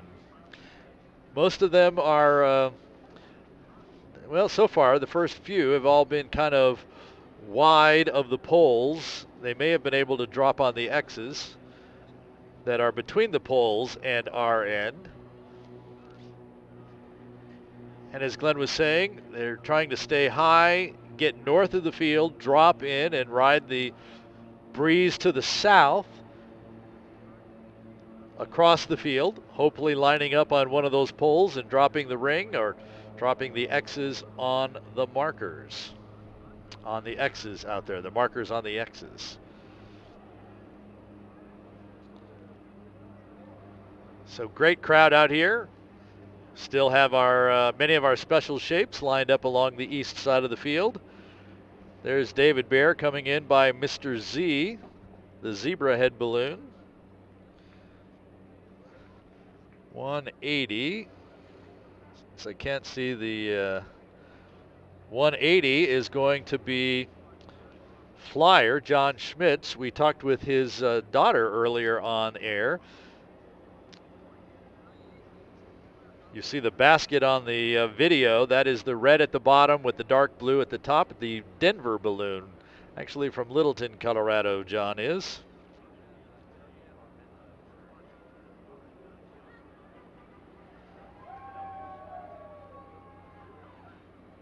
And we mentioned the Visit Albuquerque balloon, one of the first ones in with Dave Eichorn. And Ruth Lind is talking with someone from Visit Albuquerque. Yes, I am. I'm here with Tanya Armenta. She is the CEO of Visit Albuquerque, another one of our sponsors here at Balloon Fiesta. Tanya, what do you think? Are you having a good time? Hey, is this not a beautiful, true ABQ morning? This is a gorgeous morning here. Tell me about how Visit Albuquerque is important to the region and what you're doing here at Fiesta. Well, we're really proud that Albuquerque, that Balloon Fiesta calls Albuquerque home. Part of our marketing throughout the year is really touting Balloon Fiesta. The fact that more pilots live here any day of the year than any other place in the world. But our job is to bring visitors here. And that's 365 days a year, but no better time to be here than during Balloon Fiesta. Do you happen to know any of the numbers, how many people your organization brings into the Albuquerque region thanks to Balloon Fiesta? What I can tell you is that it fills the city, it fills the whole, it's really the state's largest visitor event. So we have 17,000 hotel rooms in Albuquerque. Those are going to be filled this week. We know that Airbnb is doing well this week. We know that Santa Fe does well. So fills the entire region. And that's good news for everybody at Balloon Fiesta, all the merchants in town, and all over the place. Back to you guys, Glen. Thank you so much. Thank you. You bet, Ruth. Always glad to have Visit Albuquerque along. And it is one of those deals with you want to book your hotel rooms early for next year and for years to come, because they do fill up, and we are glad to have all of you here. Hearts of Fire, the pink balloon with the white band and the pink hearts at the top. Brad Rice at the controls, drifting in from the far north end now. See if he can get a line on those poles on the west side of the field. So, of course, the breeze right here on the field continues to shift just a little bit. So as you're trying to line up that path from the far north end, you hope that the wind holds for your pass across the field. We'll keep the binoculars on Brad and Hearts of Fire here. Little burn, a little pull on the vent line, trying to keep the balloon at exactly the altitude you want to be at to make it all work for you. He's a little low for the pole, but there's a little heat going up.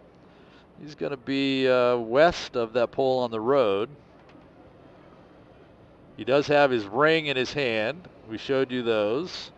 So he's aiming for that next pole over, I'm thinking. You're watching Hearts of Fire? We are. Brad Rice there's the ring in his hand, there's his toss, and it's short. Yeah. It's short. It's hard, as we were saying when we were on set here, to take one of those rings and toss it and get it over the pole. You have to almost still be pretty close. Yeah, you almost have to be almost right on it and just drop it right over the pole. Yeah, you might get a couple of feet, because once the throw starts, whether it's the ring or the marker, it's already carrying some momentum from the balloon. Right. The wind, the gravity, all those forces start playing into effect there, and it's just really tough to just control all of those. Well, it becomes a flying object, just like an aircraft, if you will, just like the balloon. And it's hard to judge the distance, to get it to cover the distance before it starts to descend, as it does, as gravity takes hold. And so, yeah, you almost have to be close enough to where you can reach out and just place that ring over the pole. It's a difficult competition. And then even with the markers, we've talked all week about the practice that goes into throwing the markers out that way. And I watched you guys yesterday morning, and again, appreciate you guys covering for me yesterday morning. I watched one of the competitors wind it up, how they throw it. Right. Caught it in the lines 5 times. Yeah. And by then, he's well past the target. Yeah, that's, I never like to throw. That wind-up never worked for me. That wind-up never worked for me either. I've seen guys wind it up and throw it and release it. If you don't release it at just the right moment, it literally, rather than going down toward the target, it flew right straight up into the envelope, or it wraps around your cables. I mean, just all kinds of bad things happen usually when you try that wind-up, unless you're really expert at it. 5 times he got it caught in those cables before he finally let it loose. And so, see, this is what I was saying is, now that we have a couple of balloons standing here, they'll deflate in the moment. But for the moment, our view of much of the competition field is a bit I can see 3 of the poles when there's 5 out there, so have to kind of get between the rocks as they go by there, as the rock and rolls.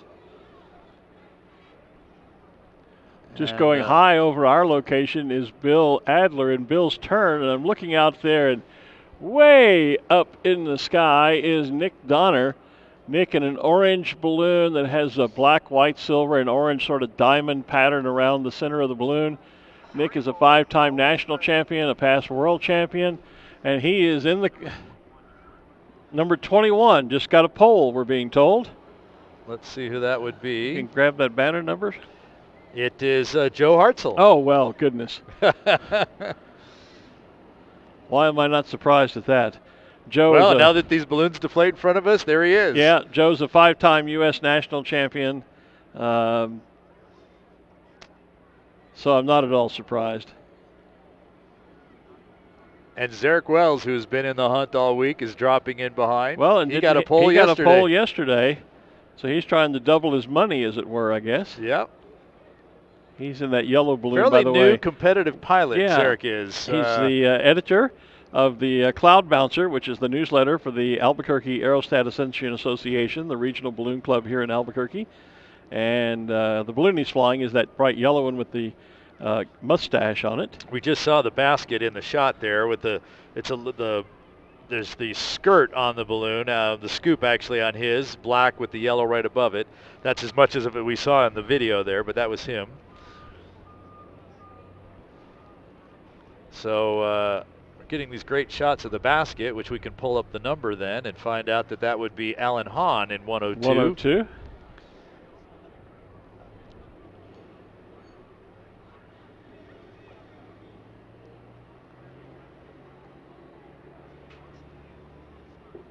And it's getting crowded down there now. First couple through had the field to themselves. Now it is definitely getting crowded. Yeah, and we've seen days when the balloons just seem to hang out there over the targets, and like they say in NASCAR, rubbing is racing. Well, when you get balloons in this close proximity, sometimes the envelopes do bump, or as we say, that's a kiss. And as long as it's envelope to envelope and at fairly slow speed, it's not a big deal. You don't ever really want to have a basket come into your envelope or your basket fly into another envelope, because that can, under certain circumstances, tear the fabric and create a problem. The wicker of the basket kind of catch, snag it, tear it. Catch it, snag it, and tear the fabric. You don't want that to happen. But if it's envelope to envelope, fabric to fabric, it's just a big old bubble of hot air hitting another bubble of hot air, and typically that's just fine. I'm watching this yellow racer with the black and white checkered stripes at the top and the bottom coming in on a pole. That is Bob Gonzalez from Waco, Texas. And I believe that used to be one of the Curves racer balloons. Sure looks like it. I'm almost certain that's one of their definitely had some fabric work balloons on it. Yeah. I'm thinking. And I do see the Texas flag on the side of the basket. He's got his ring in hand. And the balloon just above him, the yellow one with the spiraled horizontal rainbow, is my former balloon. That's Lee Little from here in Albuquerque flying that. And then another of the Hartzels is there just beside him. That would be Rhett. And the I think other, I see Steve Jones off to the side, but I'm keeping my eye on Bob. That is, well, it's either Steve Jones or Dick Goss, and that's the smaller balloon, so that would be Steve. Dick Goss is flying a larger balloon with the same identical pattern. But that's Steve. He's out of Belton, Texas. Steve is a past U.S. national champion. I see his marker in hand. When I bought my first balloon, Yellow Rose, from Thunder and Colt Balloons back in 1990, Steve Jones was with Thunder and Colt, and actually was the guy that sold me the balloon. Now Steve's going to wind up. Let's see if his wind up works. There it goes. See, that timed that nicely to get that flight over there. Oh, yeah. He's right down on the X. Very nicely done. Steve Didn't Jones. get it caught in the cables or anything. Steve's in the yellow-topped balloon with the orange checks around the bottom, and he had a great throw from out there. That's the way to do those wind-ups. Yeah, Steve did it right, but then he's got a lot of practice doing it. Yes. So I'm going to watch Lee. I haven't been able to find him in my spotter's guide to see if he's renamed the balloon. I called it Coyote Rising when I was flying, because I had two balloons. I had Coyote Moon, and then I had Coyote Rising. or coyote, as we discussed yesterday. Some people pronounce it coyote. I always called it coyote. Well, it would rhyme with peyote. It would. In fact, wasn't there a balloon once that was called Coyote on Peyote? I probably was. I believe there was.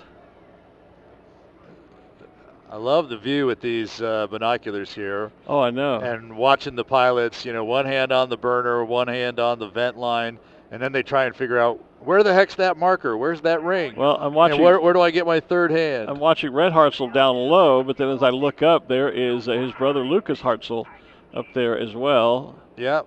And okay, that balloon's just past the pole. I'm watching Lee to see if he's going for, looks like one of the poles on the left-hand side of the field, the west side of the field. That would be awesome. Those seem to be the poles to get to. That would be awesome if he could get in there. That's banner number 948. Can you find that? The yellow one? Yeah, 948. 048. Or 048, okay. 048 would be, Lee Little, but it's now called Phoenix. Okay. Well, he didn't like his approach to the target because he just climbed out of my view behind that red racer with the yellow and green stripe. Coming in. There's the toss. Oh, just over the top. Oh, that's Rhett in the lower one, and Lucas is up high. There's Lee now popping up high. Between these two, we have another two, a round balloon and a racing balloon that look identical here. The red with the yellow and green stripes in the center. See if I can get a banner number on either of those. Nope, they're both facing away from us. A lot of times now we're seeing pilots that have a round balloon and then they decide to get a racer, and so they build it in the exact same pattern. So the racer one is Hopper Buckner, called the Usual. That would be the racer one with the red and the green and the yellow. I'm looking at Rhett Hartzell coming to the target on the west side. His marker's in hand.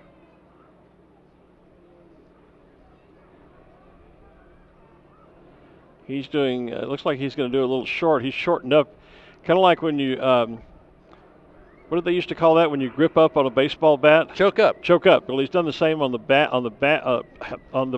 baggie. Oh, and Red had a nice throw too.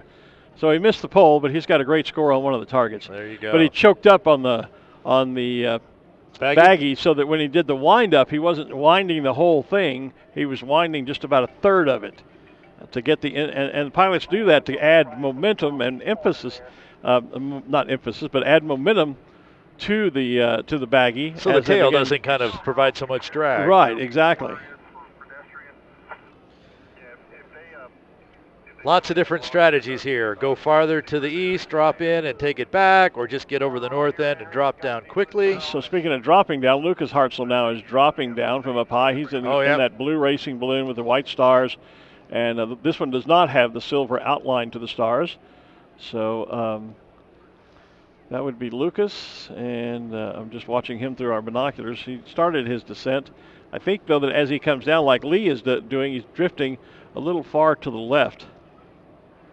Nick Donner, I think they needed to get more over by the special shape almost row. Well, you see what used to be the Chevrolet balloon, see with the black crow on the balloon there, the yellow one? Yeah. They need to, I think, be coming down about there, and now you can see how he's moving across the field. Although he's too far south. Well, he's too far south he's got for the right poles, angle. But he's got the right idea. Yes, he has got exactly the right idea. Because and right now what's setting up is as they descend, they're moving east to west, essentially sort of across the field, a little bit of an angle to it. So you've got to descend and get down on the north end of the field, but then you want to be east of the field as well so that you can come kind of diagonally across the field to have the best shot at either of the targets. But that has obviously changed here to provide that up, because just a few minutes ago they were coming more directly at us. So it kind of depends on how you set that up. If you set up for the straight-on shot, you're now drifting to the west, where if you planned for it or hoped for it or just flat misjudged the straight in, well, you get that too. Exactly. And as I look out in the group flying in, Nick Donner, for example, in that, again, the orange balloon with the black, silver, and orange white diamond in the center, he was up very high, just really below those high clouds, and then got down to around the center of the field and made his descent, but now he's climbing back up, as is Gary Haven right beside him in that yellow racer with the Texas Star on it. Both, I think, are seeing what's happening, and they realize that if they come down there, by the time they get down to the surface level, they're going to be sliding too far west of the field. So I think they're going to climb back up and stay in that higher flow that will carry them further east and then make their descent and come down. Isn't it nice to be armchair quarterbacking how to get to the target? You know, you and I are expert pilots sitting here on the rooftop studio, aren't we? Well, I watched We know exactly how to do it. Yeah, there's Nick Donner in our picture. I was watching Target Seeker, another orange, black, white, and yellow one, different pattern, obviously, come right in over there, and it basically saw exactly what you just described, went back up, now is attempting to kind of drop back in, and maybe he's decided just to try and land at the field. That's a great view of Nick Donner there in the orange balloon, and that's Gary Haven in the ones you were just talking about. The Texas Racer balloon there. Gary and his wife, the founders of Curves Workout Centers. Gary is a great philanthropist. They were on that show, Secret Millionaire, or something that NBC did a while back, and gave a lot of money to some very worthwhile charities in Houston. Gary has also contributed a great deal of money to the BFA's competition division. Great philanthropist and just a general all-around outstanding guy. See Pat Fogue in the IMTS balloon. He's way off on the west side of the field, Well, too. and closer in, I see Richard, senior moment, in the blue racer right there from Henderson, Texas. Richard Saban. Sorry, Richard. As I'm spilling my hot chocolate all over me. Oh, I did that the other day, so now we're even. Richard's balloon. The jacket's pretty water repellent here. They actually are, The other morning when I got here and it had rained and the golf cart was soaking wet, I just laid my jacket down on the seat and it kept my butt dry. So. Well, there you go. And that's important. That's important at 4:30 in the morning. You don't want to be riding around with a wet butt. That's just not fun. Yeah, but at 8:51, I don't know if we needed to know that. Well, it could be too much information. I grant you that. The Krispy Kreme, speaking of hot chocolate, some Krispy Kreme donuts would go nicely with that, but their balloon is out over the western part of the Arroyo, just out over the RVs down there on the west side of the field, and they're climbing to gain some altitude. The red and orange stripes that turns to yellow and red around the center of the balloon. And we've talked about both Ray Bear and Dave Bear. I heard you talk about Dave earlier, and I saw Ray flying yesterday. Dave made a great pass over the target here this morning. Well, Ruth has gotten hold of it. Let's find out how great that pass was. Ruth has Dave Bear down there on the field. Ruth? Yes, Dave is right here. David's right here with me. And you were telling me you're not a competitive pilot, but... Well, today I got right over the X. It was dead center. Unfortunately, I just can't score. Aw. Well, that's too bad, but tell us a little bit about what the pilots are seeing. I was asking about whether they're going to get a chance to make another pass today. We don't have much of a box today, so I think everybody gets one shot at the field. We launched in Corrales and came over, and overall everyone is leaning more and more towards the south, so I think everybody's got one shot. All right. Well, too bad you weren't able to score today with that perfect pass, but thanks for joining us on Balloon Fiesta Live. Anytime. Glenn? Thanks, Ruth. Ask him to explain why he couldn't score, if you're right over there. What was the deal? Yeah, when you sign up for Fiesta, you choose whether you'll be a competition pilot or not, and I chose to not be a competition pilot, so most of the time I fly from the field, but today I thought driving away and flying in looked like a prettier flight, so we took that, even though we can't score. Got it. Understand, yes, that there's about 300 competitors out there. Well, great flight anyway, David. David's also the balloon meister of the Labor Day liftoff in Colorado Springs, obviously over the Labor Day weekend. Yes, and as you said, also has ties, shall we say, to Ray Bear, who is a past president of the Balloon Federation of America. And his daughter is also a pilot as well, so that he's the second of the three generations there. Absolutely. So out over the field, Nick Donner has finally made his descent. He's just inside that pylon at the far west corner of the field. I see Gary Haven still hanging above him, and just in front of Nick is that blue balloon with the red and yellow Zia we've talked about. And I was noticing that Nick seems to be drifting to the west, while the blue one with the Zia, Sunflyer, Frank Bacon in that one, seems to be having a little bit more south until he got high there. Yeah, Gary Haven up higher is really going to the west now. I mean, he is literally almost being pushed off the edge of the field. I'm actually surprised that they made their descent down there. And I'm not going to second-guess Nick Donner, because you don't second-guess a guy that's a 5-time national champion and a world champion. He clearly knows how to fly a balloon, and much better than I ever did. But I'm a little surprised, although now that he's on the field, he's coming kind of straight up the on field. That pole, yep. He may have a shot at that far right pole, or left pole from our side. I think he's inside the pole. I think it's going to be to his he might be. Right, our left.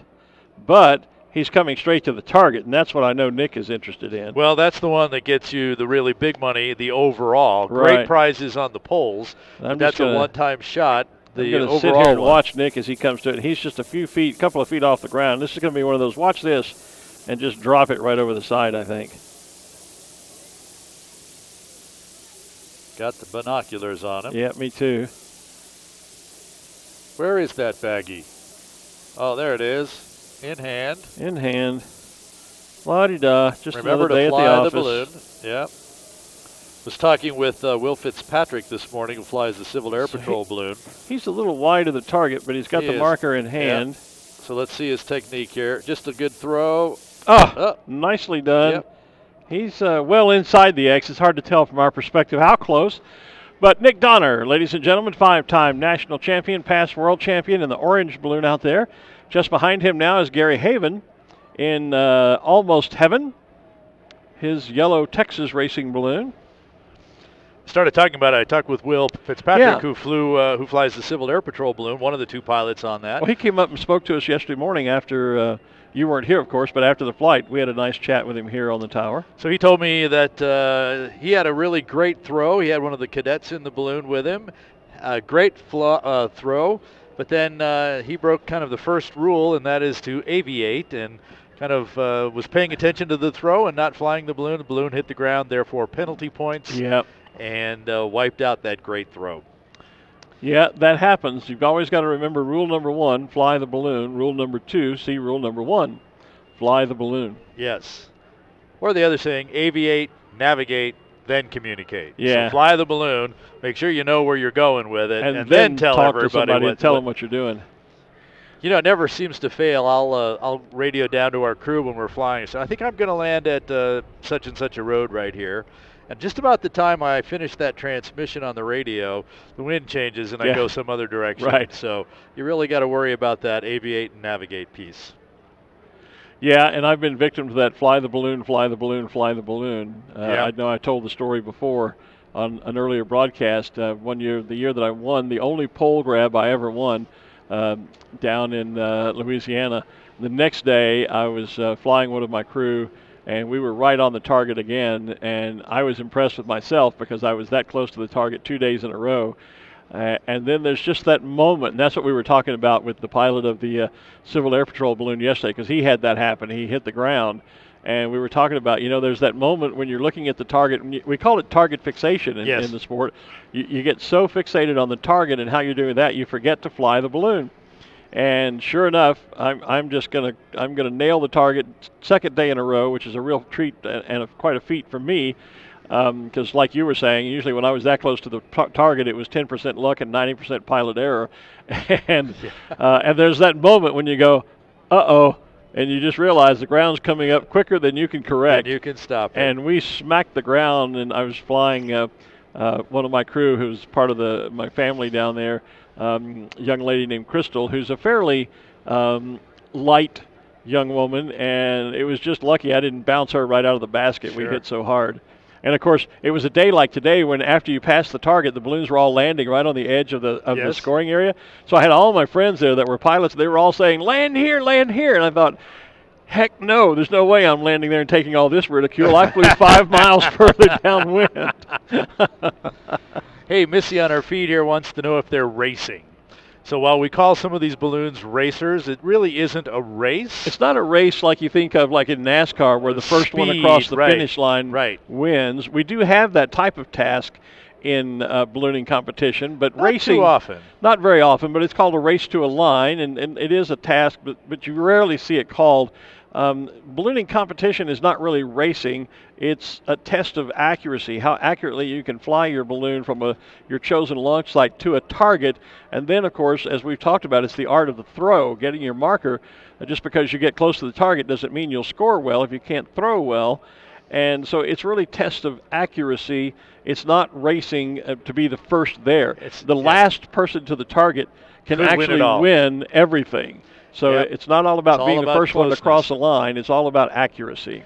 You know what else has changed in competition? We don't do it here at Balloon Fiesta, but the serious competitors are now carrying 3D trackers in the balloon. Oh, gosh. Yeah. And so now the target might be 1,000 feet off the air at this longitude and this longitude, and you have to fly through that invisible spot. Yeah, we fly. They're called virtual targets, where there is no target on the ground. I think one of the very first task of that type was called the wedding cake target, and you literally had coordinates at altitude to where you had a 3-tier altitude stack with circles, so that the lower circle, if you can imagine a 3-tier wedding cake, folks, if you flew through the lower tier, you got X number of points. If you flew through the middle tier, you got a few more points. If you flew through the top tier, you got even more points. And the real object was to enter in the lowest tier and then climb. So you got them from all three levels. Went through the middle tier, into the top tier, and then come back down because you scored again on the way down. The longer you could stay inside the wedding cake, as it were, the more points you could score. And it was all virtual target. There was no target on the ground. It all had to do with altitude and ground coordinates.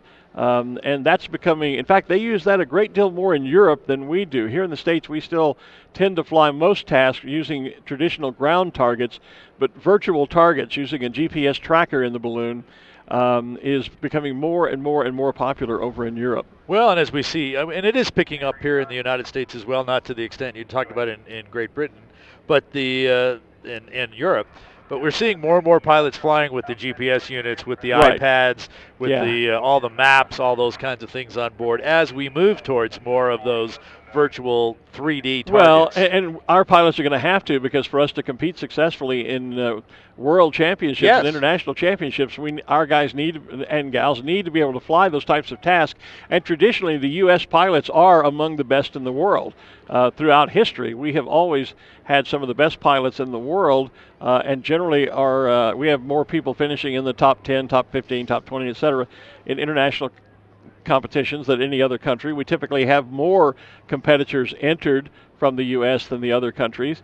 But for us to stay on the top, our pilots are going to have to be able to, because so many of those international championships are run over in Europe now. So our pilots are going to have to know how to fly those tasks and how to excel at them. Jonathan Wright over the field now in his racing balloon, that sort of French blue balloon with the royal blue and red accents. Jonathan, like Zarek Wells, rocks an awesome mohawk hairstyle and has for years, long before I think Zarek probably ever thought about it. And there's your friendship balloon from Ultra Magic coming in on the far north end. Oh, it certainly is. The blue and golden globe balloon, the friendship balloon. Interesting story behind this balloon. This was a project of Ultra Magic Balloons. Ultra Magic, one of the manufacturers that's located in Spain. And they ran a contest a few years ago inviting people, not just balloonists, but really anyone could enter, I think, with unique ideas on how to promote the sport of ballooning, how to get it involved in various worthwhile causes. And the friendship balloon was the idea of our friend Andrew Hawley from Exclusive Balloons over in the UK. And quite simply, Ultra Magic built this balloon and then sent it around the world. It was handed off from pilot to pilot to pilot to pilot. You would make a flight in the balloon, and then you would hand it off to another pilot who would then make a flight, and who would then hand it off to another pilot. And the balloon literally went, say that 5 times fast this morning, around the world. And with each flight, most pilots set up a way to raise money for charity, and a lot of that money went to Ultra Magic, who then turned those funds into a brand new school in a village in Africa where they needed a school. The owners of Ultra Magic, the founders, did some across Africa flight some years ago, long before they started Ultra Magic Balloons, and they have a great affinity for the continent of Africa and the people there, and so they built, with funds raised by this balloon flying all around the world, they built a wonderful new school for a village there in Africa. So a great story, and it all started with in the brain of Andrew Holly. So a lot of maneuvering still going on up high and out to the north. Maury Petrin climbing very high up there. Has he made a pass yet today? I have not seen him make a pass yet. And I'm not up on the latest scores, but we know that he's scored well almost every day. So he's the defending Balloon Fiesta champion, and he's got to be right up there in the top scores again this year.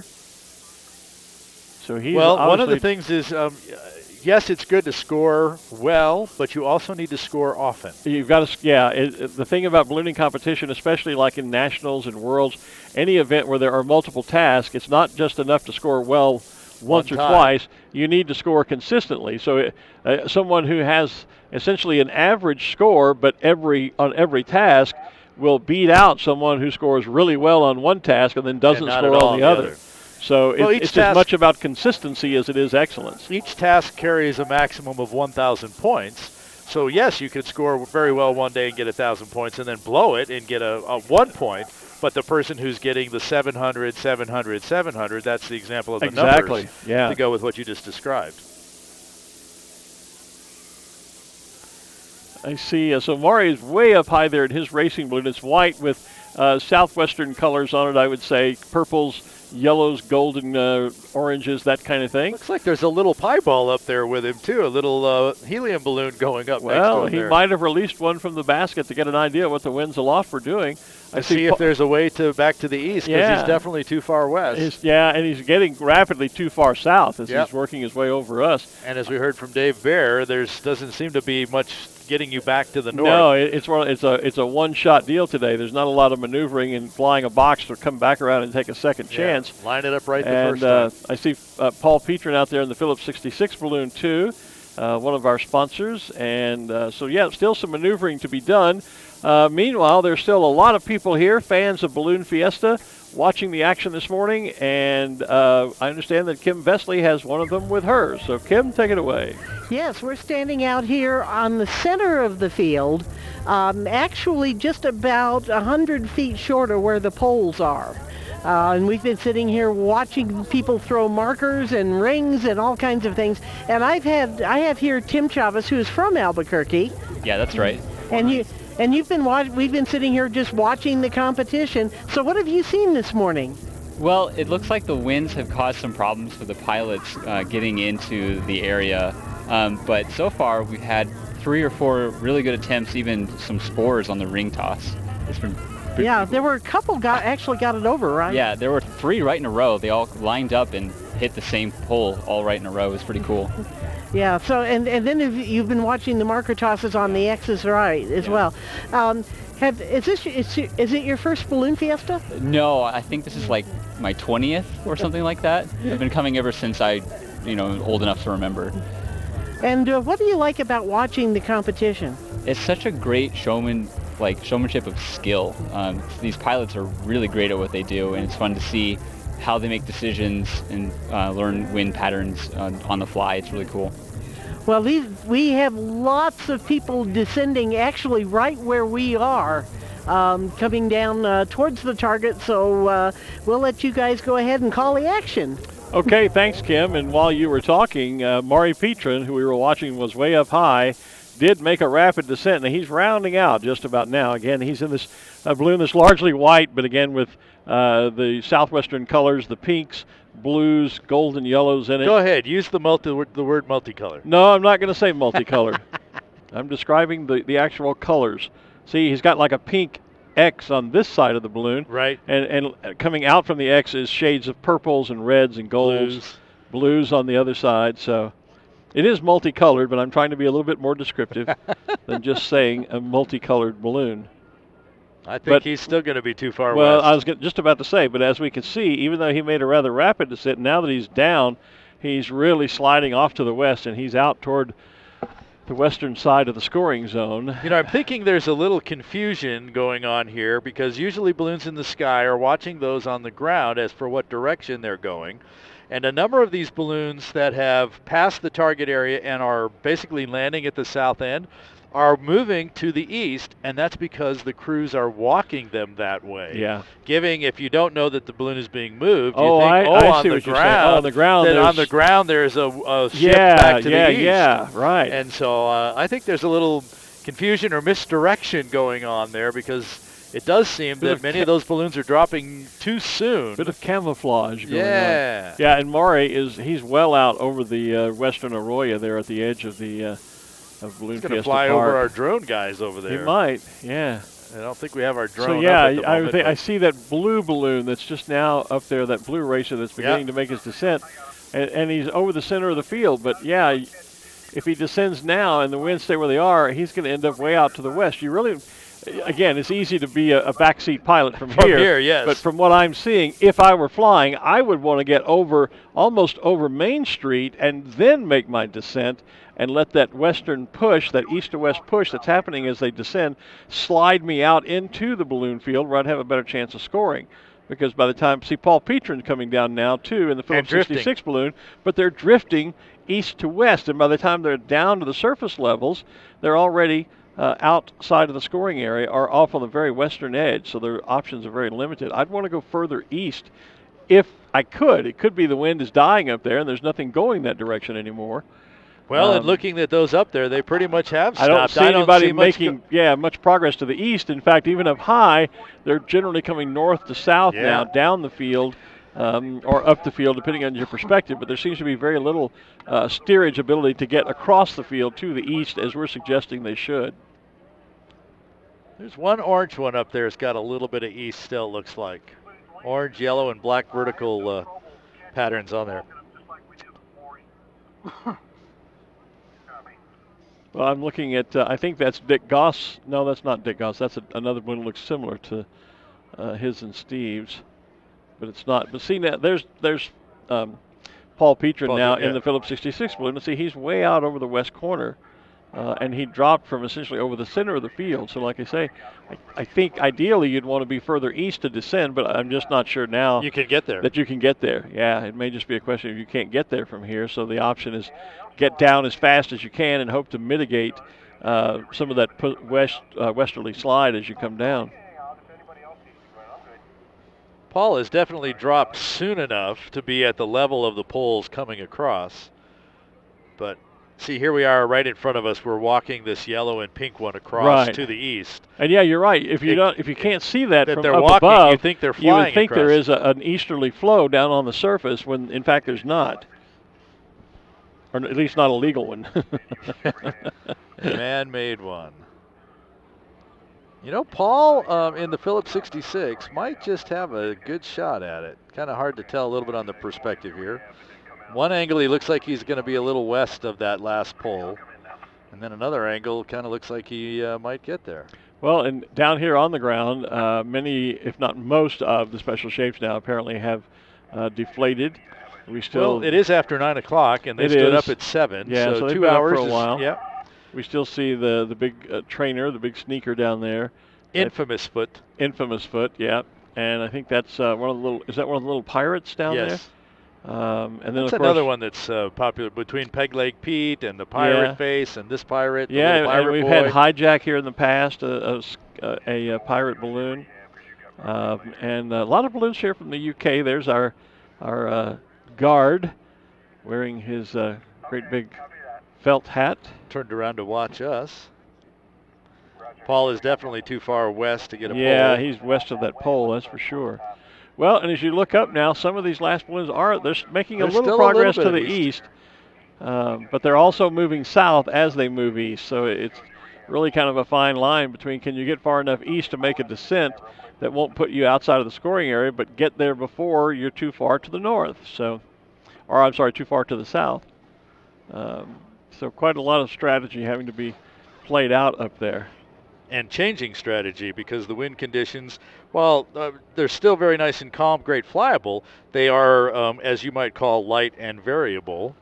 and so continually changing on the pilots.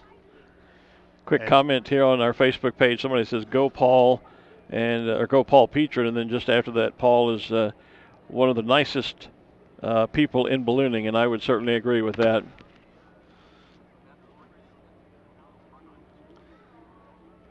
Ruth is down on the field there. She's grabbed Beth Wright-Smith. And I'll just let you tell us all about it, Ruth. Oh my goodness. I don't even know where to start with Beth because she has so many, many, many accomplishments in our sport. But this week, she's the pilot of the Wells Fargo Stagecoach balloon. What were you guys up to this morning? Well, the direction wasn't good for a balloon that big flying into town, so we stood it up, but we didn't launch.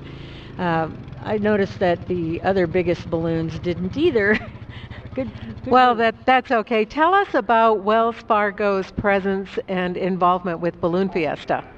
Wells Fargo's been involved with Balloon Fiesta for a really, really long time, and they were one of the founding sponsors of the Special Shapes Rodeo. So they've had a balloon program for over 30 years now. That's just terrific. And we were talking on a completely different subject. Beth's dad was one of the very early pioneers in the sport of hot air ballooning. Can you tell us a little bit about what it was like growing up with your dad? Well, he started flying when I was 8 years old, but they spent all their time saying, "No, you'll get in the way, sit in the truck," and they wouldn't let me do anything until I was about 12. So I spent a lot of time sitting in the truck, watching. Well, tell us a little bit more about what he was doing in the sport of ballooning in those early days. Yeah, in the early days, he just happened to be, we lived in Minnesota, and he just happened to be driving by, and he sees this balloon partially inflated, and it was Tracy Barnes, and Tracy Barnes is an engineer, but so is my dad, and they were having some sort of technical problem, and they started talking, and that was it. Then my dad started going out with him on a regular basis, and when he moved to South Carolina to start the first balloon factory before he started the Balloon Works, my dad went with him, and Carl Steffen went with him, and Dodds Madoc, and they were all working together for quite some time in the early years before Tracy even started the Balloon Works, and then of course afterwards for years and years.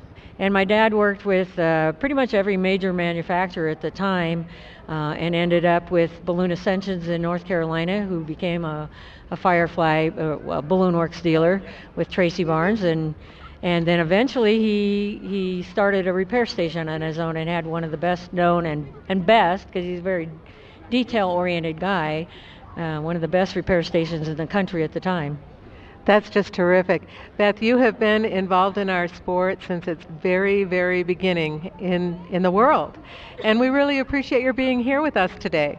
Thank you. We've been having a lot of fun with the Wells Fargo Stagecoach and our two other balloons, and they've been getting some good flights in, even if I've been on the ground. But you know, it's an impressive balloon, and a lot of people get to see it when it stays on the ground. Thank you, Beth. Back upstairs. Thanks, Ruth. And Beth is being modest because she's given back to the sport like her dad in a lot of ways. She served a term on the Balloon Federation of America. She's also a flight instructor here in Albuquerque, teaches a lot of new pilots how to fly and make sure that they're competent to earn a pilot certificate. So highly involved in the Quad A Education Committee, yep, and a designated flight examiner, the person you go to for your check ride. And was just honored this past Sunday with the Balloon Federation of America's Ed Yost Master Pilot Award, signifying 40 years of safe flying and contribution to the sport of ballooning. So excellent. So I just got a text from our Kim Vesley down there, who tells us that Paul Petrin did get the pole down there. Well, I was about to say he was working awfully hard over there in that corner, and he's now found he's moving sort of northwest to southeast across the field, and right, he does not have crew walking him along, his balloon. like I was telling he's you. flying yes, the balloon in that direction. direction. Well, I'm seeing all of them. That's that change in That's light that variable little light here. bit of change on the surface, because this green, white, and orangish balloon here that came down, they're doing the same thing. They're now moving over to moving to the southeast, as all of these balloons are. There's my Easter egg racing balloon out there, the purple balloon with the yellow and orange, and then the I think that's another deeper purple violet stripe around it, purple and teal, I believe. I've been watching the blue one with the yellow checkerboard around the top and the bottom. Yeah, he did fairly well yesterday. I don't know who that pilot is, but they did Lane fairly Walters. well yesterday. Is that Lane? Okay. Lane, Walters from Holt Summit, Missouri. Well, and he's got what might be a decent line on one of the poles. That's down what there. I was watching. He's been working these light and variable winds for quite a while. We watched him high, we watched him drop in, and yes, he's even at the right height for the pole. He is at the right height if he can keep a direction there. I'm going to kind of keep an eyeball on him and see how he does, because it won't take him long to get to that pole if he gets there. And that's the key, too, at a competition like this. It's not enough to get close to the pole. You got to be at the right height. If you go by too low, you can't. You obviously can't ring the pole.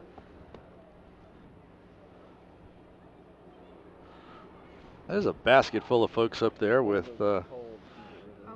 Craig.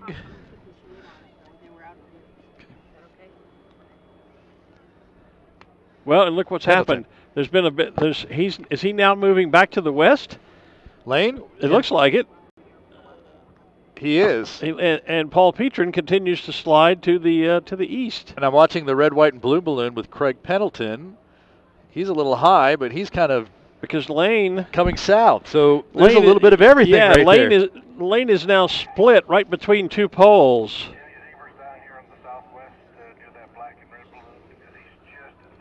So things are definitely getting what we would call squirrely on the field as the winds are changing.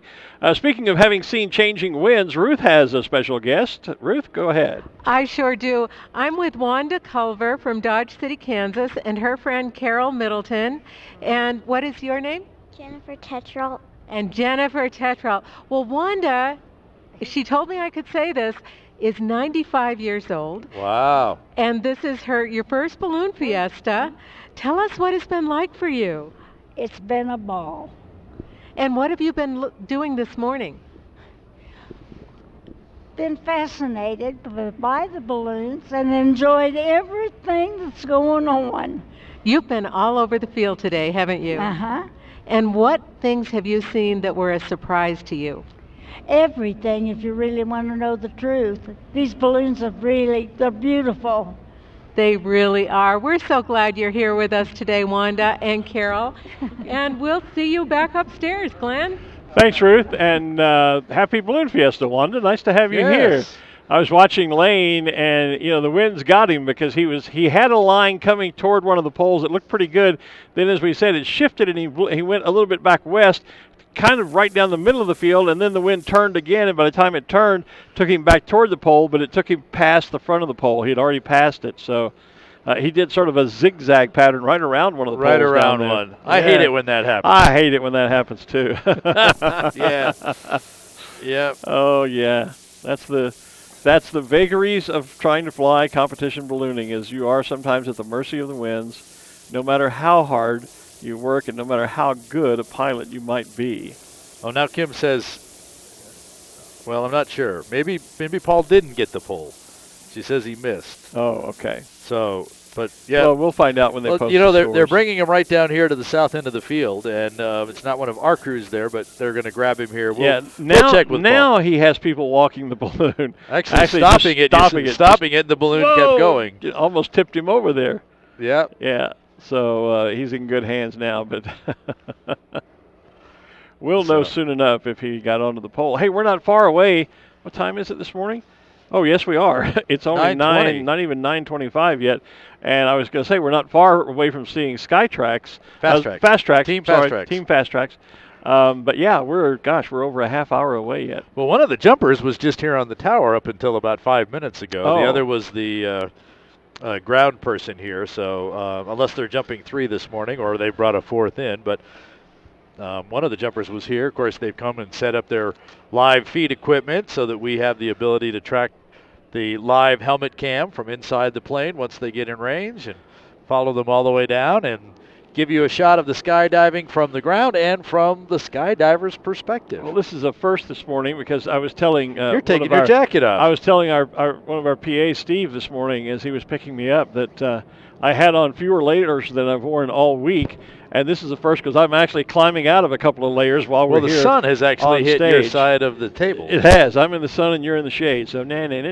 But I have unzipped the jacket now, so I've been feeling the warmth pick up. Well, I'm not only getting out of the jacket, I'm going to climb out of this sweatshirt. So please don't come to the set camera for a minute, okay? Be right back. All righty. So, yeah, interesting that all those balloons, they've all had been moving to the southwest corner of the field. They're all now coming to the southeast. So that all that east that they all wanted a few minutes ago, it's all there now. I see the Wyoming Cowboy out there trying to work his way back in. And let's see, 1, 2, 3, 4, 5, 6, 7, 8, another 10 balloons in the sky that possibly have a chance to get here to the target. Target's open till 10 o'clock. And as our competition moves forward here, 5 poles out there, ring the pole, and 2 X's as part of the overall competition. Today, the last day of competition. Tonight, we have a special shapes Glowdeo. We'll stand up about 100 special shapes. So it sounds like the jump plane is actually starting to have conversations about getting ready to jump. And again, that is scheduled for 10 o'clock this morning. Tomorrow morning, it's a mass ascension. We have our awards banquet for the pilots in the middle of the afternoon, and then we'll have a final balloon glow tomorrow night, Saturday night, and a farewell mass ascension Sunday morning. We will bring you all of those live and direct via Facebook, YouTube, balloonfiesta.com. We call it Balloon Fiesta Live, and we are certainly happy that you are watching us online from wherever you are, or if you're on the field, you can see us by the main stage on the big video walls. And of course, if you're here and want to go back and check it out later, all of our shows are archived. The fastest and easiest way, I think, to find those is to go to balloonfiesta.com, click on the live stream button. That will show you if we're live, and if we're not, the archive buttons and links are right below there. Or just be a follower on the Balloon Fiesta Facebook page, and all of our videos are placed there as well. And even later on, you'll be able to go directly to the Albuquerque International Balloon Fiesta YouTube page. We have a whole playlist of the 2018 Balloon Fiesta Lives, as we do of the 2017 Balloon Fiesta Lives. You can see last year's show. That was almost too much information. My sweatshirt grabbed my shirt, and I was almost flying in the buff here on the rooftop studio. That balloon is long flown. Yes, it has. So Remax making a nice pass over. Might be descending too soon, but then again, it depends on the moment whether when he gets down here, are the winds going to go left or right when he gets down here. Well, and up there beside him is my good friend Ken Walter, who's here from Wisconsin, in the balloon that has that jagged white band around the center of the balloon, and he's a little west of the field too, or certainly will be by the time he comes down, unless and moving west still. But yeah, unless there is now an easterly slide when you come down. We'll know in a minute because it looks like Remax is coming down. They're both going to come down and attempt to make that, but I'm looking a little bit lower. And it looks like the Wonder Balloon is out there, and I'm not sure what the other one is, but they seem to be going kind of south.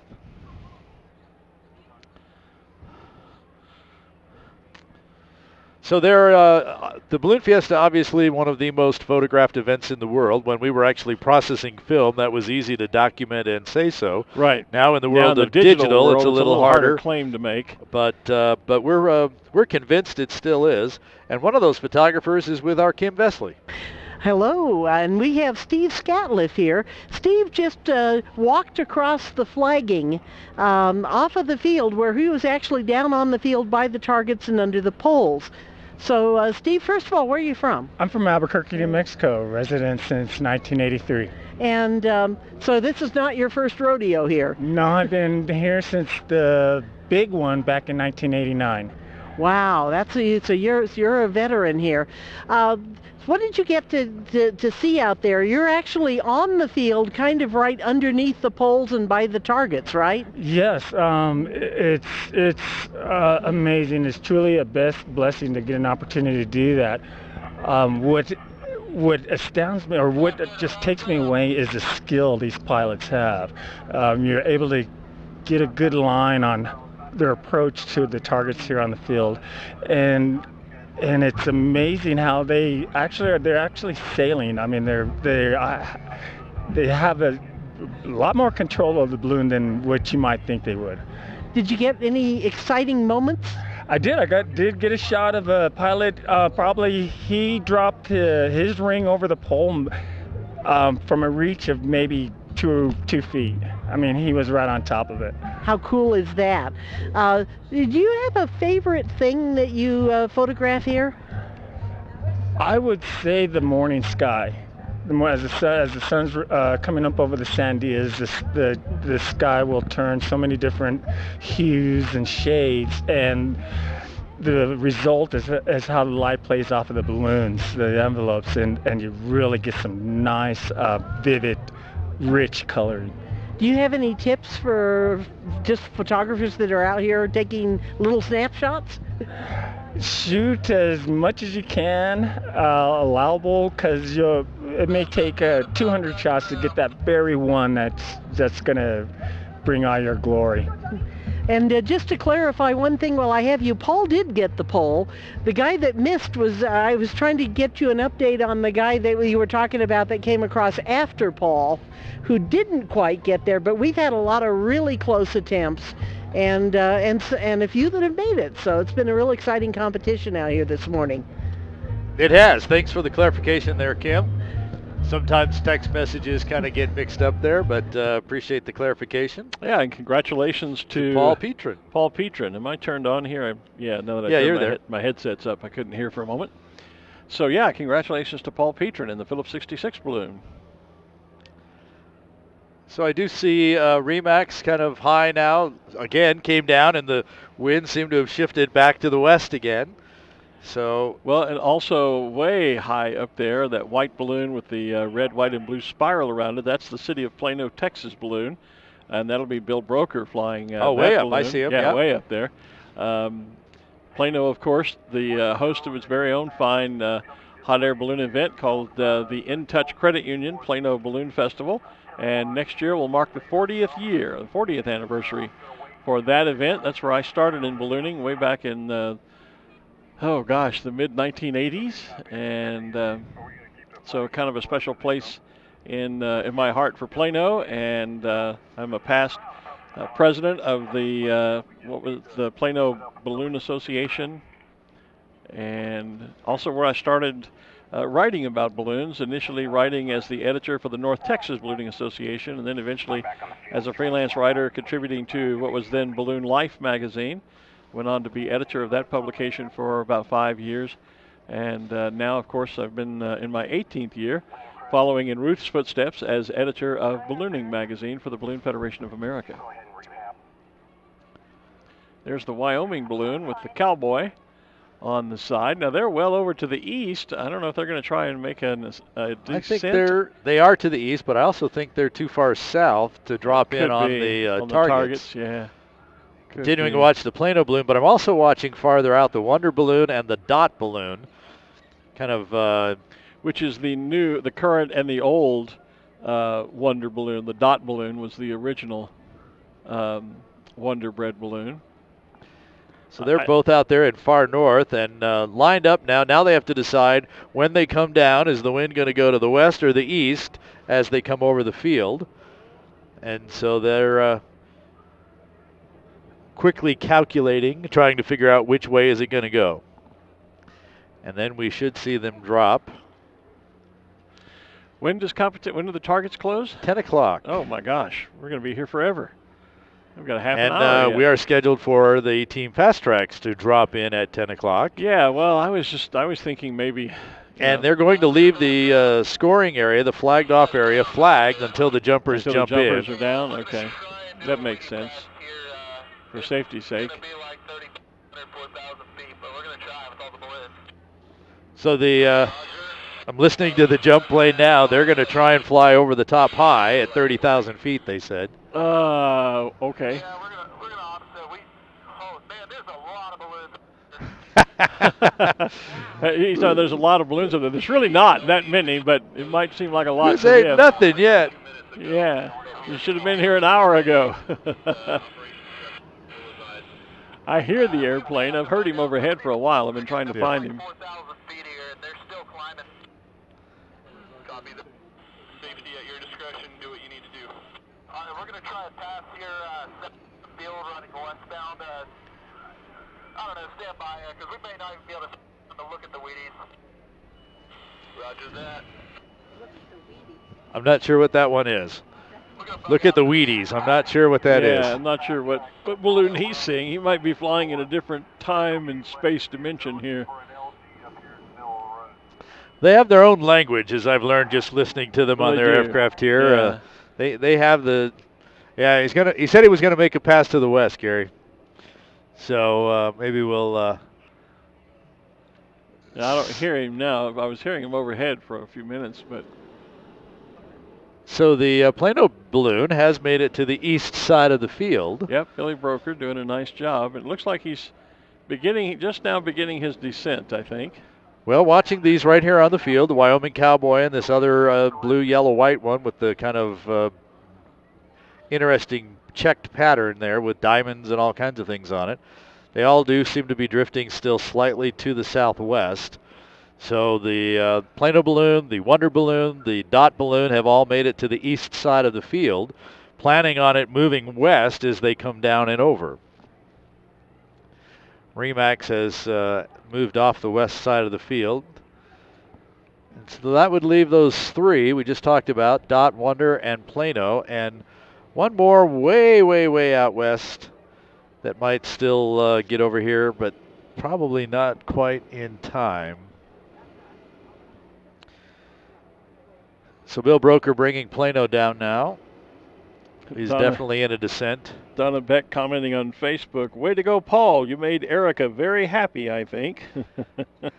A shout out to his significant other. His significant other, yeah, Erica, who is, she's still working here with staff? She is. She manages the concessions for us. So I've seen her all a couple those of times. 75 concessions, the 35 of them with food in them, and the other 30-some offering all kinds of unique gifts and items. She is the manager and brings us all of that. I've seen Erica a couple of times when I've been down out on the field, but she was always engaged with other folks and didn't want to interrupt, so I haven't had a chance to say hello yet. And good morning, Marianne Lair, says she's watching. Let's see. Just scanning backwards, looking at some of the other comments this morning.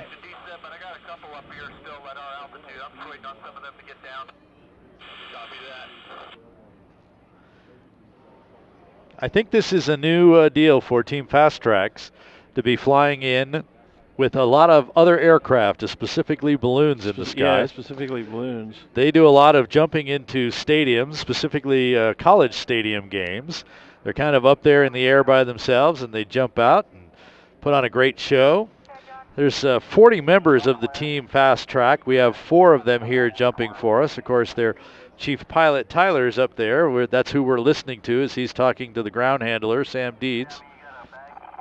So a guy on the ground, a guy flying the plane, and 4 jumpers that kind of transition from the air to the ground. Someone asking on Facebook, does anyone know the hashtag for Canon photos? And yes, the hashtag is Canon in the Clouds. Or if you're shooting with a Canon camera, you can use the hashtag Team Canon. But those are the 2 hashtags if you're posting pictures and want Canon to see them. So here comes Bill Broker in the Plano balloon. He has gotten down to field level. Any Remax balloons there? Yes, they are. We were just talking about one a few moments ago. It's one of the last balloons flying this morning. So Bill has the marker in his teeth. We talked about, vent, one hand for the vent, one hand for the burner. That leaves your teeth for the marker. Your mouth to hold the marker. It happens all the time. Yeah. Sharon Myers says, good job, announcers. Thank you for all the extra commentary. Sharon, thank you for your comment. You betcha. We're always glad to know that people little wind up there by Bill, and a toss kind of goes up, and ooh, nice. You should be within the legs of the X's. Good for Billy. That Good Remax score. balloon, someone was asking about if there were any here, is just to our left now, just off to the side of the rooftop studio. And so I think Team Fast Track should have very little traffic up there now. Most of the balloons are I think are down below their altitudes probably. Well, way out to the northwest, Well, we have somebody up pretty high. They're not going to make it quite here to the field, but of course the plane takes a nice wide path around. Yeah, but I don't think he swings out that far wide. Not quite. You know, these balloons are they're pretty easy to spot from the ground looking up. We see the colors. But when you talk to fixed-wing pilots, they say they really don't see them until they're right upon them. Yeah. Due to the difference in speed that they're flying, and they really are now at that altitude. They're just a little blip straight ahead, and they blend in. A few years ago, well, actually several years ago now, myself and a couple of the other pilots in Shreveport did a flight up to 10,000 or 15,000 feet, as high as we could get, and I remember a bit of radio traffic I monitored on the way up because we were monitoring, we were talking with air traffic control the entire time. And an American Eagle flight flying from Dallas to Shreveport, the American Eagle captain came on and called Shreveport Tower and said, "Can you confirm a hot air balloon at about 10,500 feet?" And the tower called back and said, "Copy that. Yes, there are 3 balloons in flight to 10,000 or above." And the pilot came back and said, "Roger that, and thank you. My co-pilot thought he was having a religious experience." Something they weren't used to seeing up there at 10,500 feet. No. Yeah, balloonists tend to fly. Legally, we need to be flying 1,000 feet over any kind of congested areas, and that's if we can stick around there. That's always a great altitude. Many times you'll go to 2,000 or 3,000 feet above the ground, but rarely much above that. And remember, here in Albuquerque, we're already starting at 5,000 feet. Yeah, and when you can, we love to fly around treetops or a little bit lower because that's the beauty of ballooning is the bird's eye view. It's rare, even here at Albuquerque, you're up at, because 10,000 feet is the altitude of the peak of the Sandia, so it's rare for balloons to be up in that kind of airspace. So this pilot was, he was legitimately, I think, concerned that he was seeing a balloon up in what is typically their airspace, not ours. Right. That's exactly right. Of course, these are unpressurized cabins, if you will, gondolas, baskets, no pressurization there. So if you go above 12,500 for any length of time, like 30 minutes, you need to be providing oxygen and on oxygen. Require that you have oxygen, yeah. And the highest I personally ever achieved was 13.2. We were a part of a group Dr. Bill Bussey put together in Longview, Texas one time. There were several of us that were trying to fly to 18 to 20,000 feet, or whatever your personal best was. And I had a crew chief who was about my size, and I'm no featherweight. And he had never flown to altitude, so I agreed to take him with me, flying a 105. And we got to 13,000 feet, and I was only able to climb at about 100 feet per minute, if that. And I finally just said, "Guys, that's the most this balloon's going to do today." Just if I hadn't had his extra weight, I could have gone higher. But Bill, I think, went to, and Pat Harwell went to between 18 and 21,000 feet, I believe. Wow. But at 13,000, I bailed out. But we did a terminal velocity descent down to about 3,000 feet. And boy, you think that wasn't a ride. Just essentially stay off the burners. Let the balloon fall as fast as it can let it fall out of the sky. And from 13,000 feet to 3,000 feet, that was quite a fall. That was an e-ticket ride for sure. So I think the highest I've been is about 9,000 feet, and which, while that sounds high, I took off at 8,000. So up in the Angel Fire Valley, Taos area, up about 1,000 feet from there. Yeah, we were starting from about maybe 300 or 400 feet above sea level. Oh, so to go 13. 13, we were legitimately at 13,000 feet. There you go. So, of course, we have our lots of folks working to put this on. We've got our safety officials. We've got our launch officials, which we call zebras. And it sounds like a couple of them may be in position to attack our reporter, Kim Vesley. I've been attacked. Karen's back. You remember Karen, of course. And Pat, right? Yes. Okay, and they're a zebra and a zit. Yes. So I suppose we should start off by explaining what a zit is. I am a zebra in training. Yeah, so it's not that kind of zit. No. Okay. You guys have been out here. You have kind of an interesting day when we do these types of days where we have the special shape and then into competition. So what's that like for you guys? This is the fun day. This is a day where we get to come out and see all different types of balloons and different flights. Today we saw round balloons take off from the field, as well as the special shapes. Then we cleared the field for competition. You got to see balloons fly in, all while enjoying the special shapes here on the east side of the field as well. And so your job kind of changes in the course of this type of a day, right? Right. So we start off the morning by Say launching again? the balloons. We launch the ride balloons. That's it. We launch the special Absolutely. shape balloons, and then we have to clear the That's why crowd. we get the big and then we bucks. become launch Now, if I really had to- catchers, basically, and we start catching the balloons after they throw their baggies or their rings. We catch them at the south end of the field and make sure they have a safe landing. So what do you, this is your first year, right? Yes, ma'am. Yes, it is. So what do you think of being a launch director? Well, I've been a launch director in Texas. This is my first year in Albuquerque, and it is so much larger, so much larger. It's a bit overwhelming, but it is very rewarding and a lot of fun. I've been a launch director way back in my past somewhere, and I know it's a tremendous amount of work, and you get your exercise. Yes. Why do you do it? I do it for the love of the sport. I absolutely love everything about it. We come out here, we get to work with the pilots, we get to work with the crew, the volunteers, and everybody on the field. We work together and make this fantastic event for all of our people that come out to enjoy it. And you're a pilot, right? I'm a student pilot. You're a student pilot, Yeah. okay. Zarek's the pilot. My other half is a pilot. Yeah. He gets more flight time than I do. Well, you got to get your license, and then you can fix that, right? That's the goal. And are you pilot crew or? No, I've had some crew work, but no, I'm not a pilot.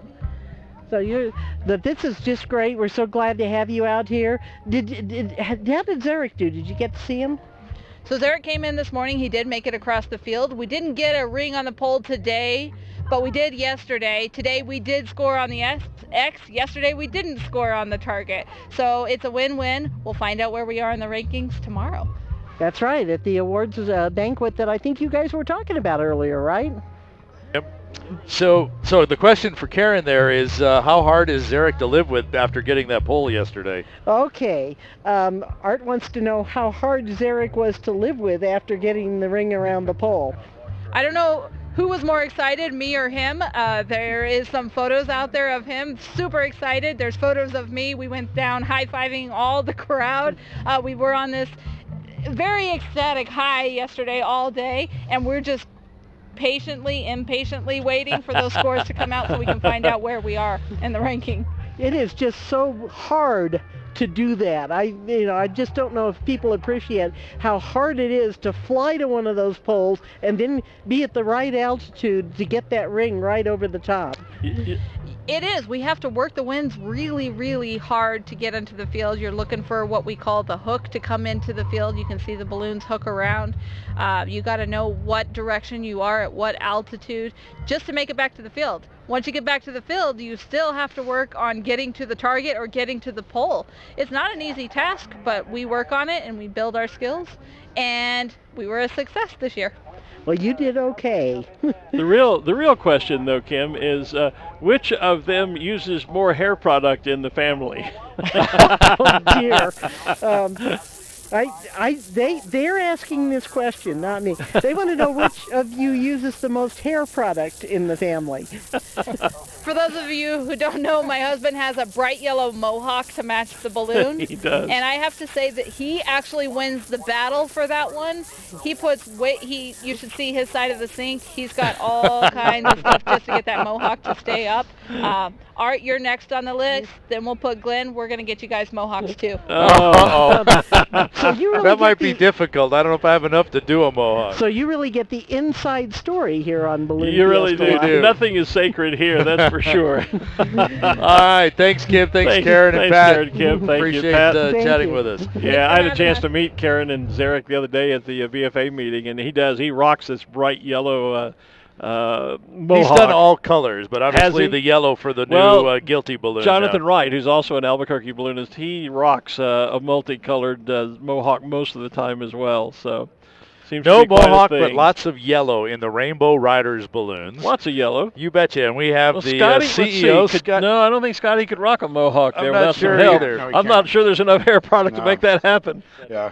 So Scott Appleman is here, the CEO of Rainbow Riders, taking a whole lot of people up and getting their bucket lists checked off. Is that right? Yeah, we sure are, man. It's been a great week. Had a couple days of weather, as you well know, but flying almost 350 people a day and 38 balloons. It's been great. Wish it was a perfect week, but this is Balloon Fiesta. It so is. It can't be perfect. Well, it's close. It comes close most of the time. It does. It has been an unusual week for flying for Balloon Fiesta, though. This has been a challenging week, with all the moisture up here, with the storms going on. In my opinion, actually, after flying here for 36 years, we've been incredibly lucky to have the success that we have had. This morning went off just beautifully. Yesterday's was awesome. I can't believe it.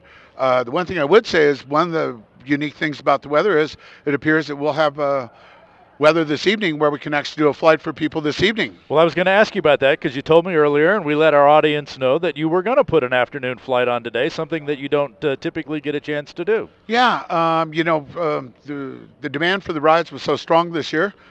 We tried to pull some rides off last weekend. That didn't happen because of the weather. This evening is the one evening that we think it's possible. If people are interested in coming for a balloon ride, they can meet. They can go to our tent where they can make a reservation. They can call our office number, and we'll be happy to get them set up. We'll be opening the tent at 3 o'clock this afternoon, and we do have space available. We've got about 100 spots available, and we'd love to be able to take folks for a ride. They will not fly from the field itself, but we will be taking them somewhere south of here, depending upon the winds are doing. Afternoon winds tend to blow from the south to the north. So exactly. So they'll meet here. They'll get into the field. We'll take them off to our launch site, either on the west side or south of the field. We'll fly them for about 45, 60 minutes. We'll land, and we'll bring them back here to the field, and they should be able to be part of just a beautiful evening, at least based upon forecast, with Special Shapes Rodeo and a whole bunch of people. It could be a rather special evening for those that weren't planning on it. They get the opportunity to go for a ride. One of the numbers, a couple of questions that have arisen this week, Scotty, that we've never talked with you about, and that is a couple of numbers. And if this is a trade secret, that's fine. You can tell us, or you can not tell us, I guess I would say. But the question has arisen, on an average morning here at Balloon Fiesta, how many folks do you get airborne? And then over the 9 days of the event, how many people essentially, usually on average, take a balloon ride during Balloon Fiesta? Over the past couple of years, we've been increasing our capacity because there's been an increase for demand. Sure. So this year we can book up to about 360 people per day. This year was an anomaly, or I believe it's an anomaly. It's never happened in 20 years, but we've been sold out for all 9 days. 3 or 4 weeks out. That just doesn't happen. So there is. I'm going to say as we go into the 50th, as the economy's good, as people are wanting to fill this bucket list, we see more and more people. We see it in all of our operations in Phoenix, Albuquerque, Colorado Springs, people wanting to do that experiential thing. And there's just every year, there's more and more folks that want to fly. And we try to bring them a good, safe, quality ride. And, it's, as far as Fiesta goes, the success rate with weather, it averages right around 76% over the 20 years. So 76% of the people that have been booked with Rainbow Riders during Fiesta have been up in the air. Wow. That's a whole lot of bucket lists being checked out. Yeah, that's a deep bucket, I'll tell you that. This year, I'd say that we got close to 3,500 people make reservations for the 9 days of Fiesta. We're a couple days before and a couple days after are busy. So those people who are here early or late, they have the opportunity to fly outside the Fiesta in addition to those who get lucky to fly off the field here with you. Exactly, and we've got 40 balloons out here, so it's a little mini Fiesta. I mean, 40 balloons, take it off. 40 balloons is larger than a lot of balloon festivals across the U.S. Exactly. So it's a lot of fun. People are really excited. We really enjoy doing it. It's really it's a bummer when we have the weather and the disappointment and stuff. Sure. But generally speaking, people get it. Our first job is to make sure it's safe, and make sure it's done right, and make sure they get what we have represented to them. We have had a few changes this week with having to relocate the field because of wind direction, but seem to have gotten real good response with that. And we're out here to do the best that we can. How have you, because you were involved in some of the early special shape rodeos, now turned into Glowdeos at night, rodeos in the morning. How do you reflect on the changes from those early days to what we're seeing now? I mean, first of all, I'll say being off the dirt field versus the grass field. Yeah. I mean, we all know the Fiesta all know crud how good doesn't that happen. is. So that's great. You know, Fiesta's done a marvelous job at further developing and bringing the Special Shapes Rodeo to a pinnacle. You know, and it's great seeing it working. You know, it was nobody really knew how it was going to work. You're right. You know, that the Balloon Glow back in the 80s, they really didn't know how it was going to work. I still get chills for the Balloon Glows and the Special Shapes Rodeo. And tonight, I think it's going to be one of those special nights where people are going to get to see that all burn with all these shapes. And I get it talking about it. Yes, I love it. Yes. I love it. Yeah, I do too. It's one of those things, and as great as coverage we're providing here, there's still nothing like being right smack dab in the middle of the field when that all burn goes off. It's almost like a comic book coming to life because you have Yes. all of these wild characters in the shapes of balloons in 3 dimensions, and the sight, the sound, the color, the light. It's an extraordinary sensory experience. It really, really is. No, that's a really good way of putting that, Glenn. You know, I've never thought of it that way, but you nailed it right on the head. It's like a comic book coming to life. It is. You know, I think what really, you know, as an old-time balloonist, I'm losing it there. Obviously losing part of my mind. But no, old-time balloonist and stuff, I still really, really enjoy watching the kids, whether they're 2 years old or whether they're 102 years old, and seeing the smiles and the awe when people look up at how massive these things are, or how creative or how unique, or how did they build that. I mean, I still ask, how did they build some of those? Yeah. Yeah, some of those shapes is kind of like, who thought of that? And the engineering that goes on inside it. We've talked a lot about how it kind of usually is built on a regular shape, but then there's all this rigging to make that shape come to life. Yeah, and it's a lot of work, you know. Without a doubt, my favorite, not that you asked, but my favorite balloon is, without a doubt. Wait a minute. Scotty, what's your favorite balloon? Why, thank you for asking. Without a doubt, Arabelle. I think Arabelle, the Creamland cow, is absolutely the epitome of fun. I think it's a great blend over for that commercial representation. And I give Creamland, Dean Foods, the credit of maintaining that, because that is, without a doubt, well, it's utterly delightful. You had to work that in there. You had to put that one in there. Well, it's good he did, because if he hadn't, you or I would have. We would have. You bet. You bet. Scott Appleman, Rainbow Riders. Again, afternoon flights available this afternoon. Get booked up at the tent or call the office number there and get on board for a rare afternoon flight with Rainbow Riders. Sounds great. Thank you all very much, and I hope you enjoyed this morning. It was a beautiful show. It was fun flying, I can tell you that, folks. Yeah, we saw you go off in the Dos Equis balloon. Yeah. That was great. I had a good time, too. Yeah, he may not be the most interesting guy in the world, but he does fly their balloon. There you go. No. Hold on, Glenn. I got a pin that says I'm the most interesting balloon pilot. Well, then we're going to have to trade that pin. Yeah. Anyway, you guys, thanks a lot, and thanks for everything you're doing with Balloon Fiesta Live. We appreciate it. Thanks, Scott. Good to Always talk to you. good to see you, my friend. All right. Thank you, Scotty sir. Appleman, ladies and gentlemen, who is the head of Rainbow Riders. And Scott also very instrumental, Art, in trying to bring the quality of balloon rides across the United States to a new professional level. The Balloon Federation of America, just a few years ago, created the Professional Ride Operators Division, and that was a vision that Scotty brought to the board and said, you know, we need to step up our game. We need to establish criteria in safety and, you know, just general rules of operation so that people can know that whether they get a balloon ride in California or Phoenix or Texas or wherever, New York, Vermont, Maine, that they can trust and fly. They'll get a safe professional flight. And so Scotty put together the Professional Ride Operators Division, or the concept for it, that is now a very active part of the Balloon Federation of America. So thank you for that, Scotty. And that all grew out of his own concern for his own company. Oh, the Coca-Cola folks have made it up. They have made it up here, and they're waiting for your pin. I'm digging into my jacket, which I stripped out of a little earlier, to get one for them. Uh-oh, they have something else for us. Step around over here behind us. I'll tell you what would be good right now is a cold Coke, to be honest. Yes, or actually, Coke Zero would be great, actually, too. Dr. Pepper would go down so well. There you go. So, yeah. in the truck we have another set interview here. So who do we have here? Okay. Oh, sorry. We're doing another interview. We're doing an interview Yes, here. I'm We're sorry. just gonna. They've got something here. Who do we have? We're knocking beans here together. Coca-Cola. Yeah. And your name is? Salia. Salia and Barbara. Barbara. So, what role do you play with the Coca-Cola balloon? With the Coca-Cola balloon, I actually just help out our customers here at our tent, welcome them, make sure they're enjoying Balloon Fiesta, and I share a Coke with them. Well, what a great deal. Do you put their names on there, or just kind of just? Sometimes you do. Yeah. We're just all here to taste the feeling. Why is Coke a sponsor of Balloon Fiesta? Well, What do you get out of it? What's the deal here? What's it all about? we get to be here and be part of the community. It's a huge opportunity for us to be out here with our customers and really show our support. I mean, if you live in Albuquerque, we live and breathe Balloon Fiesta. Excellent. And if you want to be a part of that community, you got to be here on the ground. Absolutely. And so you are. And Coca-Cola is a family of products. It's not just Coca-Cola. What are some of the other products that are a part of your family? Absolutely. We have Put her on the vitamin spot. water.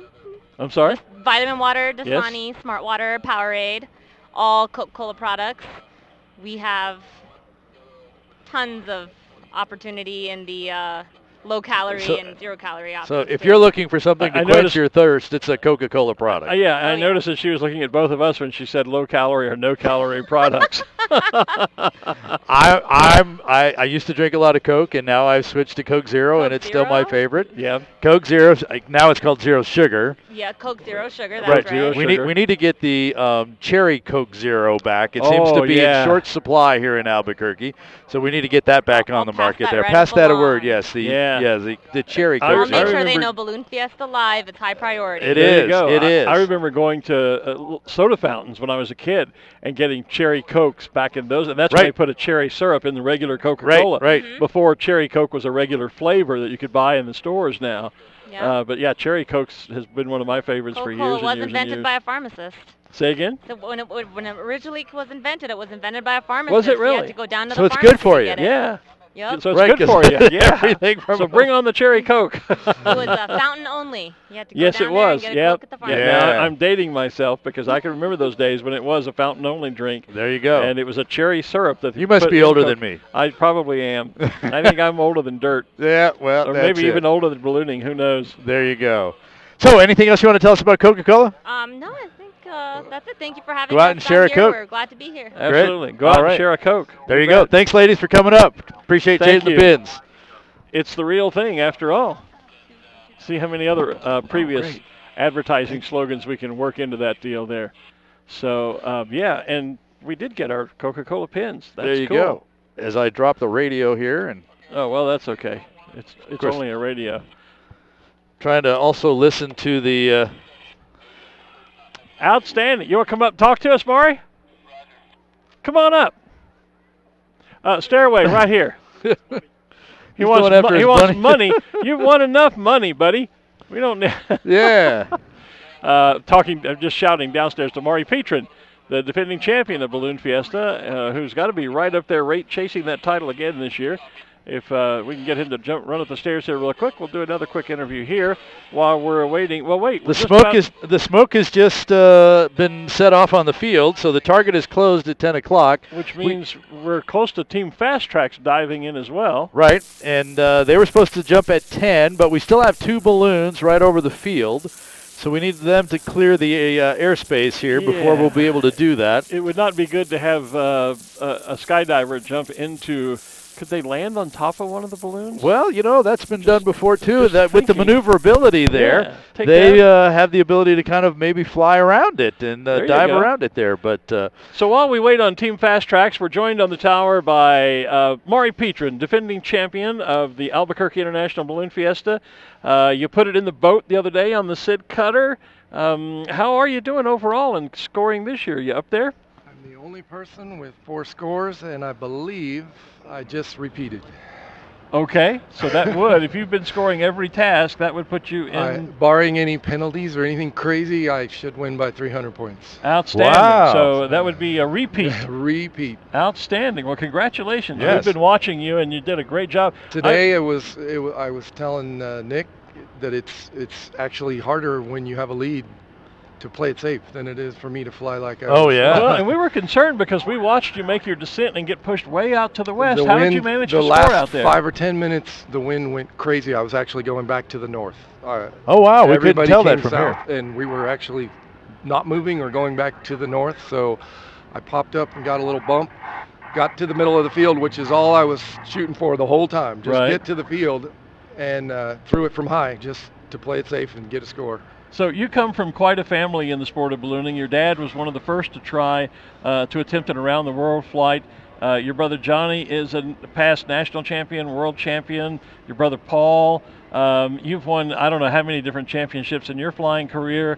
Your late sisters, sadly Becky and Cindy were both good pilots.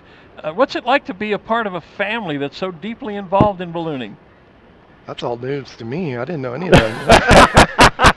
Oh, you spell Petrin differently. Is that the way it works? I was adopted. That's what I always tell everybody. It definitely, I learned everything not to do in ballooning from my dad, which is why I think we're all pretty good pilots. Yeah. He wasn't on the top of his game all the time. So we saw what not to do, and we went the other direction with it. And it's a little bit in-house competition to always keep you pushing, testing your skills. I was going to ask, is there a little bit of sibling well, rivalry not anymore. there? I haven't flown this racer since last year on Friday when I won. I haven't flown in a year. I flew another balloon, but I don't do this anymore, really. This is the only race I've done the last 4 years. It's the only flying I do. Wow, I didn't know that, because you were on the circuit for quite a while. You were actually even running some events around the country as Balloon Meister and staging your own events. Well, we produced the balloon cards for Fiesta for all the pilots to hand out. Okay. And we're very happy to do that. 600,000 balloon cards for all the pilots, and I brought including those down. Balloon Fiesta Live, who has its own Balloon Fiesta card. Right. And it sure puts a big smile on the kids, and that keeps us involved. We're producing balloon cards for everybody around the country. But flying-wise, I don't know, a little burnout. I've been around it for almost 45 years, but it's always fun to come down here. And the telltale sign was, I told my wife, they're going to give that money to somebody. Might as well be me. Might as well be you. It a shot. There you go. Well, we look forward to handing you that Sid Cutter Memorial Trophy tomorrow as well, the second one. It all pans out, and I'll have bookends. Absolutely. Oh, there you go. Absolutely. Couldn't have a better set. That's right. Well, thanks for coming up and joining us. Thanks, guys, for having me. You're doing a great job. Thank you. Thank you, Maury. And congratulations. Great to chat with you. Great job of flying. If you haven't flown in that long, man, we're impressed. That's great. Nice job. Thank you, sir. Maury Petrin, ladies and gentlemen, apparently now the repeat champion of the Albuquerque International Balloon Fiesta. Always good to see Maury.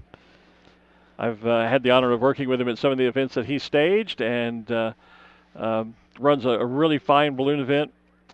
Has been innovative in a number of ways we didn't get into. He has a very innovative approach to what baggies should look like, markers. That's different from what's used in traditional competition, but I think he's onto an idea there that probably should take hold in our sport. But yeah, congratulations, and that is impressive. If he hasn't flown in a year, and to come out here and beat some of the best, literally some of the best in the world, that says quite a bit about his flying skills.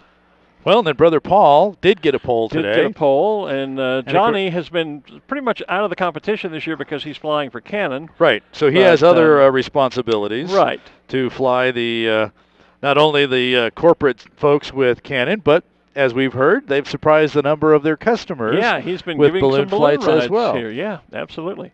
So, any update on Team Fast Tracks? Haven't heard one in a few minutes here. Of course, we've been talking away. I know that we're waiting for a couple of balloons to clear the sky. We have one right over the center of the what will be the landing zone, the LZ. It was the target, and now it becomes the LZ as we change acronyms. Right, as we change sports. Well, although we use the term LZ in ballooning as well.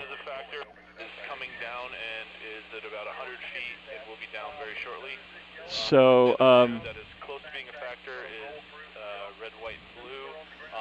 we're just listening to the aircraft radio to the pilot of the Team Fast Tracks jump plane, and they are concerned about these two balloons that are still in the air. one of which is landing at the north end of the field, that yellow and blue checked balloon with the red bands. That is, that's a friend of mine. I know that balloon from Louisiana, and I can't call him to mind at the moment. And so they are telling the jump plane to go ahead and make that first pass over to check the winds. Okay. They believe the red, white, and blue one is basically far enough away that it's out of the way, and the yellow one has just touched down on the field and will be deflated. So he is out of the way of the plane, and the skydiver should be able to jump around that. Yeah, because they've been landing. Now, we do have a primary LZ for them that's in front of the main stage, but they've been landing in their secondary LZ, which is over on the west side of the field, in the jumps they've done so far this year. Right, so they'll be more center of the field here. Almost looks like there's another X out there that the jumpers might be going for. Well, I'll put those binoculars on it and see if that is indeed the case. Are you talking about in the center of the field? Yeah, it looks like it's orange. Almost directly out. You're absolutely right. There is. That was not one of the targets before. Well, in fact, I see the Team Fast Track's ground support team right off to the west of it with the white wind flag. Oh yes, there it is. West. And you're right. There is a orange target on the field there, which I would guess would be their primary LZ or landing zone. LZ, landing Z. So the last transmission I heard from the pilot was he was going to power up, and there I see him. Be outbound of this balloon, offset north, and here come the Wheaties. And I hear the aircraft. I don't see it yet. So he's out. He's just coming across the far north end of the field. Yep, there he is. About the height of that, a little higher than that red, white, and blue balloon. Actually, I think he's a little lower. He might be. Yeah, I think he's going to pass under. And I think what I'm understanding, it sounds like here come the Wheaties. Sounds like the Windies. I know that they dropped some little markers windsocks out on the first pass. Little streamers they dropped to check the winds. Just to kind of see what the winds do coming all the way down. Yep, he said they're out. Wheaties out, Windies out, whatever they're calling those. Swinging around.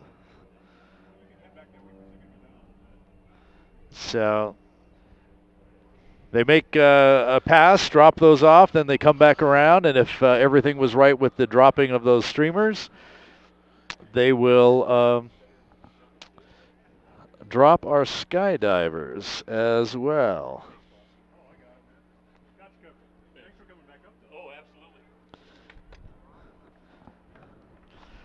So I'm assuming, Gary, we did a video test. There you see the Cessna plane flying right over the field, turning back to the north, going up the east side. Yeah, when they're heading that direction, using my Canon binoculars, I can see the jump door open on the aircraft. It's probably removed on when they take off, actually. It's not a door I don't think that they open in flight.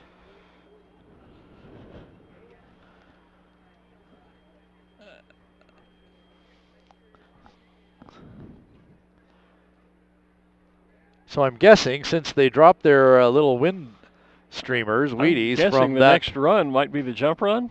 Might be. Yeah, they are a little low for a jump run, Gary. You're right about that. Copy. Exit when ready. Better. So they've just given them the exit when ready mark. Well, and I just lost the airplane against the clouds again. I know he's out there. Basically over the top of Gary there.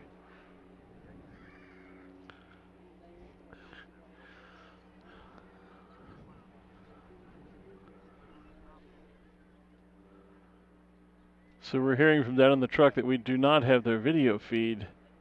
I didn't hear them do a video test. We're aiming that direction. There's the aircraft. I've got it again. Of course, this is an added jump here. Yeah, this is not we missed a couple jumps earlier in the week due to the weather, so they're adding this jump in. Well, and he's certainly climbing to altitude now. That's what he said he was going to do.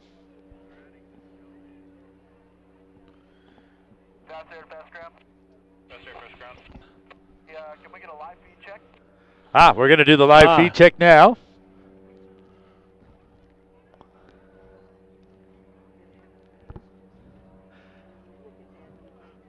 Copy that. Copy. Stand by. Sam to show. Sam to show. Are y'all still on?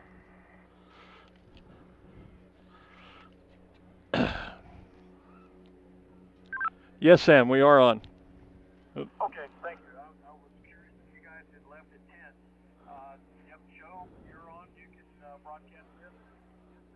Yes, sir. We're checking the live feed to the plane now. That's great. Fast air, fast ground. They are checking the live feed. So we are checking the live feed with the aircraft now, the video feed. So that we'll be able to show you this on Balloon Fiesta Live. You'll be able to see it on the big video screen if you're here on site down near the center of the field. Those of you watching online should be able to see it there. Copy, live feed is on. And We'll report when it's received. Roger. So the live feed is on, they say. Yeah, we're not seeing the live feed, unfortunately. We're still working on that technology, still checking it. They say it's on in the aircraft, and we're spotting the aircraft with the tracker, but we're still not seeing the feed.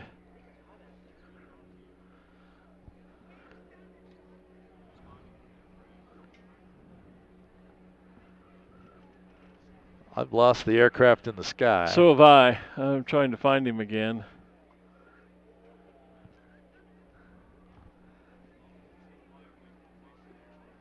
I think he's more to the east, Gary. That's where I hear it. Oh, there he is. No, he is up high west.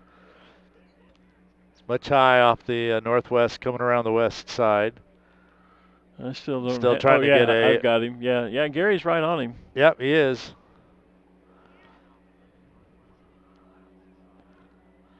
And I can't see our monitor now either to tell what. Still no feed connection. Still connecting, guys. We do not have a live feed. Do not. Roger, we're standing by. No, Sam, we're not. They say it's on in the aircraft, and we're not getting it down here. We're still working the problem. Are they going to jump with the big flag today? Ground fast air, stand by for exit. And we just got standby for exit. Yeah. As a commercial jet goes by. The live feed's on, so we're just waiting to hear back from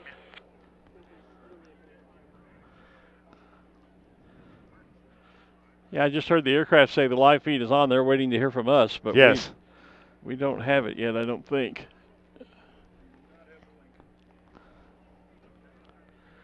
Do not have a link yet. Do not have a link.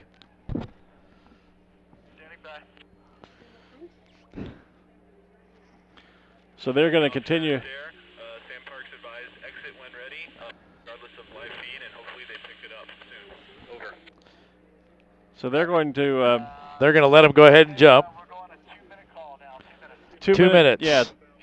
2-minute call. We're going to continue to attempt to make the live connection work from the helmet cam, but they're going to go ahead and jump anyway. We have the aircraft on the feed, so from our ground cameras, so we'll be able to see the exit anyway. But it's a spectacular view if we can get the connection to the their live feed to get that helmet cam video and see them exit the aircraft, and then see the jump in progress. But just under 2 minutes. But Sam Parks has given them the okay to go ahead and jump regardless of the live feed. We do have an audience here on site, of course, that are waiting to see this spectacle as well. So. And we have our cameras on it from the ground. Yeah, so we'll have a ground view. The helmet cam is a great view, but we'll have a great view from the ground here as well. And they'll be jumping twice more tonight when hopefully we'll be able to establish that link if we don't get it done now, so that people will be able to enjoy that video. We saw it last night. The pyrotechnic jump was just awesome. Seeing that great video. We'll probably play that early tonight, so that you can see that again in anticipation you of the can- live pyrotechnic. You don't want to wait till this evening. You can go back into the archive online and watch Exactly. it on demand if you're watching Balloon Fiesta live.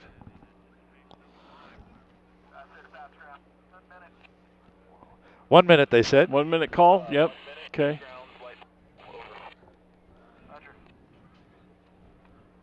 And I believe the helmet is on, so if you get it, then great. If not, oh well.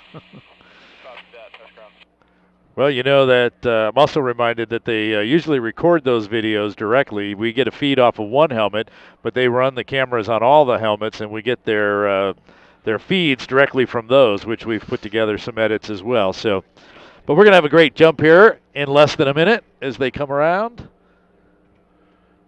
Every time I turn around is when I lose the aircraft. 30 seconds. Yeah. In the sun. Almost straight up. Going to come right over the center of the field for those of you who are on the field. Actually, looking straight up from where we are, we can almost see some sun rainbows up there. The rainbow is refracting through the clouds. See some slight Jumpers away. And there they are. And there's one chute. Two chutes. Third jumper away, third chute. Three chutes.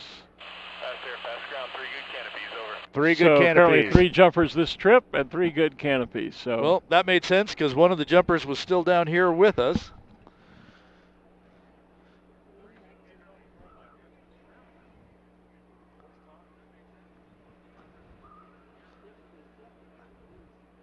The jumpers from Team Fast Track. To apply for the team, you need to have a minimum of 1,000 jumps. now, do we have a dedication for this jump? They usually We do. dedicate each Well, of their we're going to jumps. pick one up that we missed the other night. Okay, because they usually have a dedication to each of their jumps to a fallen warrior, and but this was an unscheduled jump that we added. There's the red, white, and blue streamers being And there's the deployed. flag. There's the American flag. That'll be kind of a nice shot if they can steer the parachute down to alongside that red, white, and blue themed balloon there. That's still in the sky. We could get the jumpers and the Stars and Stripes balloon together. That would be nice. Almost like we planned it. Almost. Yeah. I'm sure the balloon pilot will say, oh, yeah, I meant to do that. That's exactly what I was trying to do.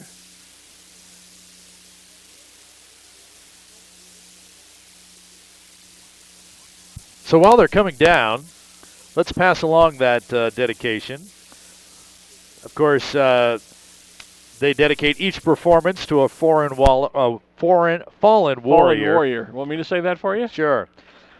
Today's performance dedicated to Army Sergeant First Class Kenneth W. Westbrook of Shiprock, New Mexico. Sergeant died October 7th, 2009, serving during Operation Enduring Freedom.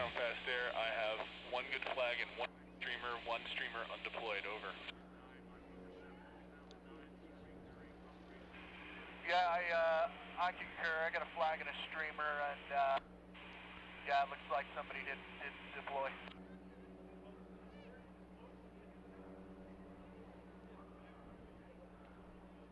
What a great sight, that flag coming in. Yeah. The streamer leading the way down. Word on that live feed. No word on the live feed. You didn't get it yet, did you, Gary? We got 3 link lights for no video. We have 3 link lights, but no video on the live feed.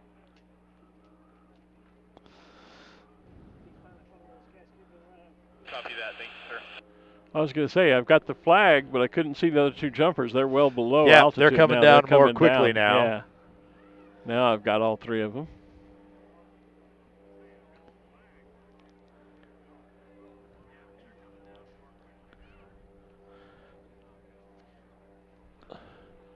I'm thinking And if they're if aiming for the center of the field here this morning. If the jumper with that flag is paying attention, he's getting over to where we can get a great shot. He is. He's getting there. Of the cameras at ready, please. Yeah, that's what we're all talking about down here. We just heard the pilot Tyler say, "Well, at least the balloon matches the flag." And here comes our first jumper in. And right on the target.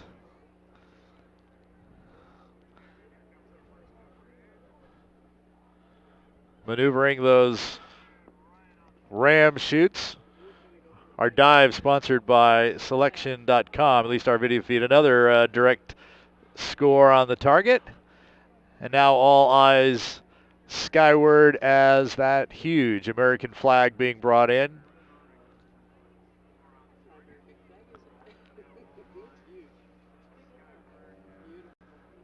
I assume Brian Pangburn is flying that in. I didn't get an update on the who is flying what part in, but Brian has been flying the flag in for us.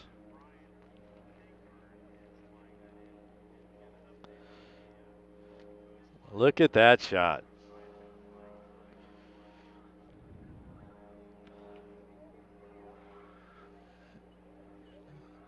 And turned upwind right into the target. And he's touchdown. Right there. Yep. Ladies and gentlemen, Team Fast Tracks. And here comes Tyler, I think, in his flyover. Tell him to give us a wing wag. You've got the radio there. If he makes his pass. Team Fast Track, you're going to give us a wing wave as you fly over? Fast ground, fast air, all jumpers safely on the ground. Your jumpers on the ground. We'll make a pass north to south. Going to make a pass north to south, we understand.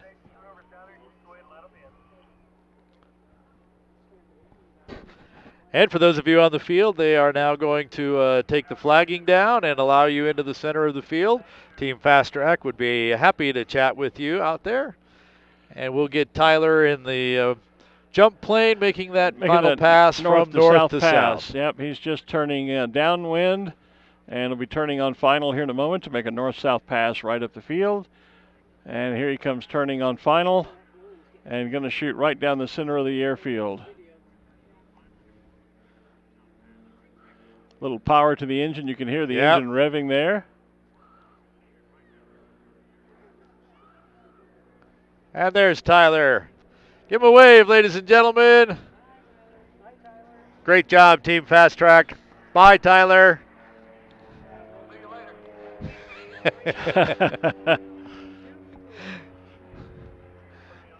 Wow. Wow. What a show. Another, unexpected show for us this morning as we conclude our morning broadcast here of the Special Shape Rodeo here this morning, along with the final day of competition. Almost, it's not far-fetched. I think we ought to just maybe go get lunch and come back, and we'll be on air this afternoon. It's going to be that quick a turnaround, I think. It will be.